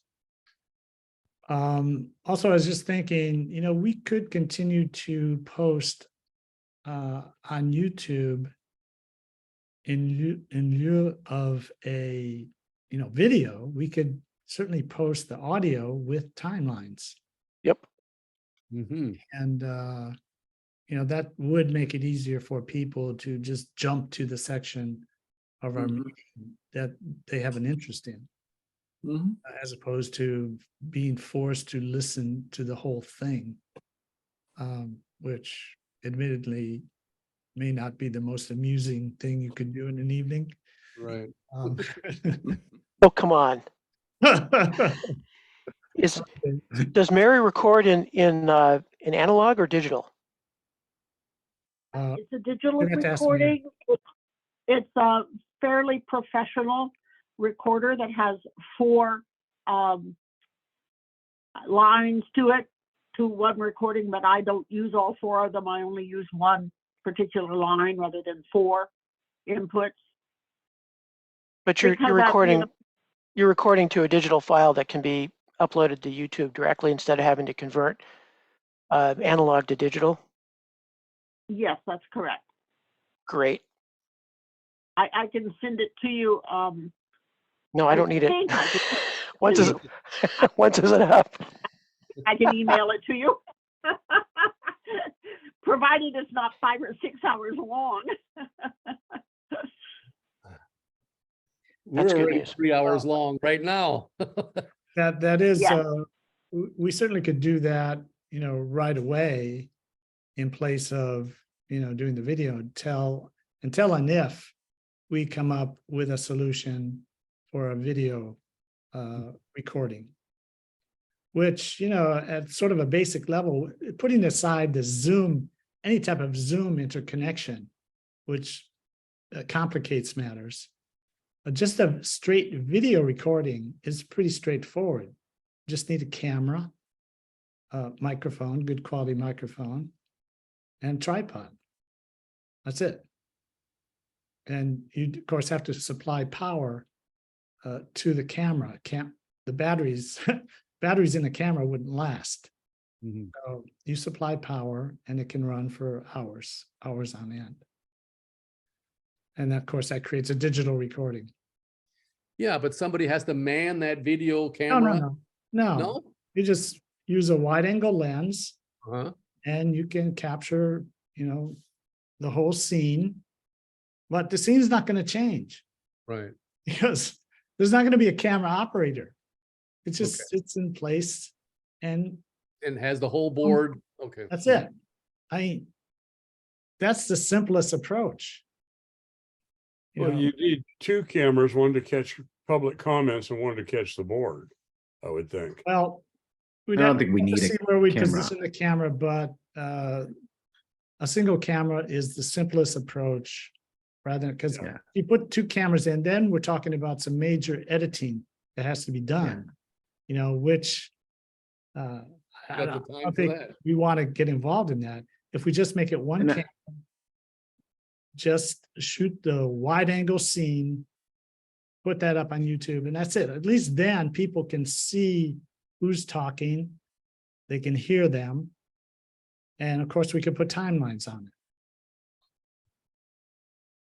Okay, but that's something for down the road, right? Or we wouldn't be Oh, doing that that. may, right away? we may be able to do that fairly soon, not necessarily next Oh. month, Okay. but fairly soon. Mhm. I have most of this equipment already. What I'm lacking are the microphones. Mhm. I mean, the camera has a microphone, but it's not that great, Mhm. Okay, is that something that you would be working on with Henry under telecommunications committee or Yeah, down the road? Yeah, Okay, Would we have budget for equipment? I mean, We- microphones are not gonna be super expensive. there actually may be a microphone as part of another organization that I'm involved with. I think they have a microphone that I may be able to connect into my camera. I don't know. I have to work this out. and I, I'm trying to I remember- would say, I think we should, maybe we should try to like test it at the next meeting, but I do not think we should endeavor to have a like public ready recording of our next meeting. I think it's going to be enough of a shift as it is to move back into physical space. I agree. If I have time to pull this together, we could just do a test, Yeah, I think that would make sense. Try to just figure out what are the hurdles we need to clear. I don't think we Right, should try to exactly. actually clear them. I have here in my office, you guys, I have, this is the GMAC equipment here. It's a Epson LCD projector. Would that help with anything? I No. don't think so. Okay. I just happened to remember that it was sitting here. I mean, we may want it for presentations in the future. Yeah, okay. Caltrans could use it maybe to project stuff up onto the screen that's there at the community center. I would hope they that- have some pretty, really Yes. sophisticated stuff, if it comes to that. Caltrans should be bringing their own equipment. They've Exactly. got a big budget. Can't rely on our little projector here. We have hardly any budget. No. Heck, yeah. What does know what they'll bring or what they'll not bring. They could have, somebody could have left it on the side of the door instead of packing it. One never knows. Yeah. It's always good to have backup, but Caltrans typically rolls with their gear. Okay. Right. Well, Okay, so we do have a big screen. Don't we have a white screen that we can pull down in the community center? in the Yeah. community center, I seem to remember Yeah. that, yeah. Yeah, okay. Mhm. So there's a fairly large screen there right above the stage that can be pulled down, as I recall. Yeah, that's Right. what I thought. Okay, we're getting late here, you guys. Should we move on? Yeah, Okay, Ooh. let me see, water committee, we didn't get together, but you probably all heard about the emergency notification up on the ridge from the North Walla Water Company. Didn't you all hear about that? Okay, No. that they canceled, it was about for 5 or 6 days where there was, they had some damaged source pumps from the storms. So, they've got them fully repaired now and they're operational again, but that was about a 6-day span where they were asking everybody to really conserve water up on the ridge. That's all I really have on the water, you guys. okay, so that problem has been resolved and I didn't hear any notification about it. You know, when they first stated there was a problem, they did Uh-huh. a robocall and I got Right. one because it affected Pacific Woods Road. Exactly. But I didn't hear anything about the problem being resolved. Yeah, they sent out another robocall. Okay, well, for Yeah. some reason I missed that one way or And they another. updated their website on the matter also. Okay. One last comment maybe about water. And last night I was in, well, I'm still in Sebastopol. I attended this meeting and a scientist presented, did a presentation on what Sonoma County is going to look like over the next couple decades. And it was pretty informative. And this scientist was using government data that, you know, is collected by NOAA and other, you know, government agencies. And basically, the direction is, of course, for a much drier climate in Sonoma County, even to the extent that for the most part, fog is going to disappear. The climate in Sonoma County is going to become more like Napa County. And the precipitation that the county will receive will be coming in big storms periodically, like we had, you know, end of December. That's the future. So there won't be, you know, the normal winters that we experienced in the past where there's fairly regular rainfall for quite a few months. That does not look like it's in our future. And as a matter of fact, that's the way it is now, it looks like. The key point that was being made is that there's a really strong need to capture water when it falls from the sky in those big storms. Otherwise, there will not be enough water during the dry season. So, you know, she talked about, in fact, Sonoma County is blessed with quite a few watersheds, and each watershed then has the ability, with proper investments, of course, of storage facilities, to store the water that falls during these massive storms that are in our future. So, you know, I think we need to start thinking about, and we have, of course, been thinking about, well, we could use water storage here for sure, because all we have, as far as I know, other than Sea Ranch, are wells. Even for city water, you know, in Gualala, it's a well-based system. And so Done. These drought years can also affect, of course, groundwater tremendously. And that's why we need to come up with a system ultimately to capture water when there's lots of it. So that's sort of just a rough summary of what this seminar I attended last night.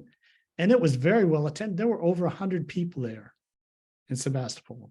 It was really quite a good turnout. So that's something that we need to start seriously thinking about, because setting up structures to hold water, that's going to take years and years and years. But I think it's going to have to be done. Yeah.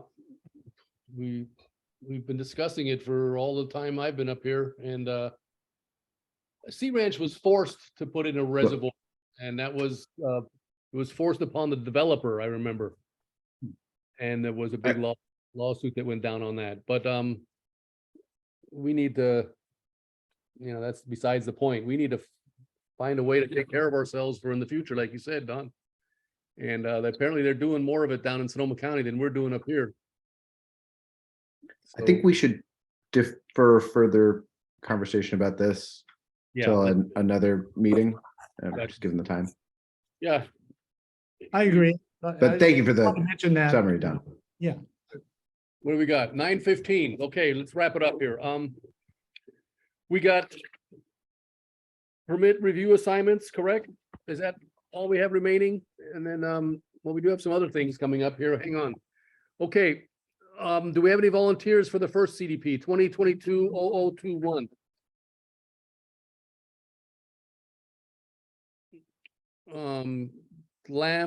Gam Louch location. Okay, standard construct a home, 1886 square feet. I have no idea where this is without looking it up. I can always help on any of these though. Request 2 water tanks, generator, septic, development of existing well, demolition of shed. Okay, I'll volunteer on this one if somebody else helps me. I'll do it. Okay, Robert and David. Okay, and maybe 2 other individuals on the next one. Herting.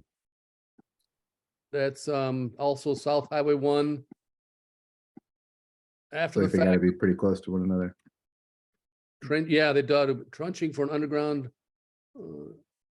Yeah, they're both a little north of Gypsy Flat. I'm happy to volunteer on that one. That one looks a little simpler too, you guys. Okay. Henry, I'll do that one with you if you mind. I Sure, I think I have a deficit problem. You guys have all been cranking on these. I'll try David to help catch up. Okay, David and Henry on that one. Okay, good. We got that covered.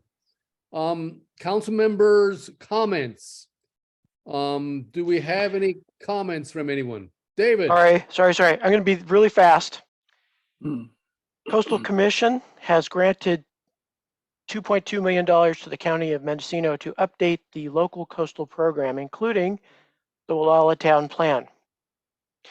I'm going to send to this group, including Mary, materials. I'm going to send the staff report from the Coastal Commission, Mendocino County's application, and a link to Mendocino County's website that talks about their LCP update. Long story short, it looks like a 2 to 3 year process.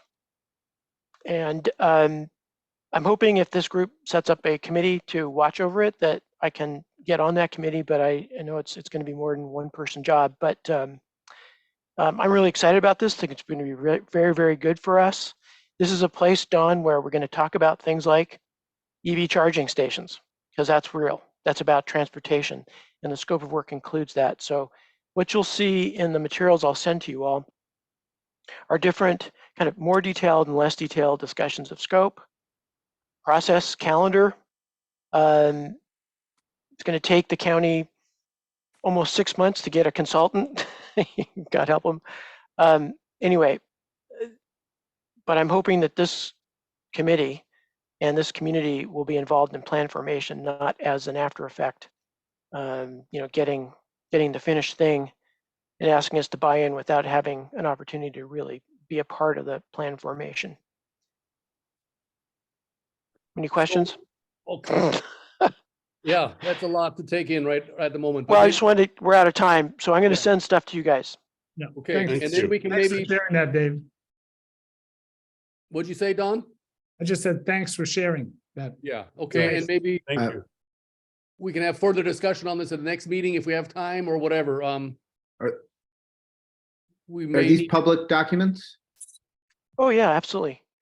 Okay, Sure. because maybe we can throw them on the website too. But just remember, no meetings by email. So no Uh-huh. responses, no discussion. If we're all on this, that's a quorum. I think it's okay to send us something as long as it's public information. Sure. But nobody respond or discuss or anything like that, because that's a Brown Act violation. no, Got we- it. Thank you for the prompt. Right, Henry, thank you. We would have to create a committee first and we'd have to discuss this at a further meeting, okay? How we start getting involved on this, but we'd love to see the information. Okay, is that enough then under members' comments? Anybody else? No, Robert, I will not be here at the March meeting. I will be out of town. Oh, Kevin, no March meeting. Okay, got it. Okay, thanks. Any other comments? Anybody else? Okay, then, let's go to Administrative Secretary Mobert's report. Mary is, okay, I worked 23.8 hours in January. It started out very, very slow, not like other months, because other months start very quickly and slow down. January started very slow and got to be exceedingly hectic. So I really worked very long hours at the end of the month. The materials were $80.48 for a total of $484.43. And the high materials were the $66 to pay the PO box rent for the year. right. Okay. And, how's it going handling all that stuff, Dan? As the That's been- treasurer. That's already been forwarded to Danielle Fitz. Okay, wonderful. Yeah, and I apologize for having to send you two of them, but I didn't remember the $66 until I was looking at something else, and all of a sudden, oh my heavens, Good. I forgot that, and I had to add it. So I Right. apologize for sending you two versions of my statement. No problem. It's all straightened out. Okay, And Thank you Mary, very can you, much. Mary, can you send a full packet of the survey summary and the charts to all the council members so they have it for their information? I beg your pardon, you want what? Can you send the summary letter, the final approved summary letter and the charts and graphs to all the council members so they have it in their possession? Okay, send all survey letter. Right, And the survey documents. letter and the graphs. to versus the all. summary letter, right, Kevin? The summary Yeah, the letters. summary letter and the graph charts. You sent us the summary letter, or somebody did. We looked that over and we voted on it tonight, right? Yeah, I think both of those were sent this morning. Okay. But I was I glad to thought- turn that around and send it back to you all. Let's see what we got here. I didn't get it, I don't think. Okay, well, Oh, we'll because let I was requested to do that, but I didn't get up here until about 12:30 or 1 o'clock to start the GMAC stuff today because of a meeting this morning. And so when I saw that was the first email out of my box, and then about the third email up from GMAC was, oh, here is the survey and here are all the documents. I think it was from Mr. Mayor. Okay, let's check if And we I- all have it. If we don't, then maybe we can get back to Mary and have her send it to us, so we all have it. Yeah, Yeah, I'd be I glad sent to it explicitly to a smaller list. Just because after that training, I'm like allergic to putting a quorum on an email thread. right. Allergic. I'd be glad to turn that email right around and send it to you, Okay. Mr. Evans. Absolutely. No Thank you. problem. I'd like Good. it too, please. No problem. You'll get it. Good. Yeah, like Thank you. Kevin asked for. Let's send it to everybody so they have it. Wow, Yes, no okay. problem. Who's gonna make the motion to adjourn tonight? On, That was- on behalf of Melissa, Okay. It was awfully lengthy, but that's because we had a lot of stuff to cover and comes on the back of a meeting 2 weeks ago, so. The Kevin's massage made the looks good, though. motion. Who's seconding it? Second, Who was that? Henry? yeah, Okay, and I'd like to welcome Dave to the GMAC and thank you for staying up with us. Thanks for having me. you bet. It's gonna be helpful. Okay, let's vote on adjourning. David, Aye. Dan, Aye. Henry, aye. Kevin, Aye. Don, Aye. and Robert. Aye. Thanks so much, everyone. We really hang in there, don't we? Great job, Robert. Okay, you guys. Yeah. Great job. Thank you, everyone Robert. else. Next time at the community center. Yeah, Yeah, that's right. get geared up for it. Thank you, Mary. Also, okay. Thanks, Mary. Good night, all. Good night, Good night. everybody. You bet. Thanks, Don. Bye. Bye-bye. Night, everybody.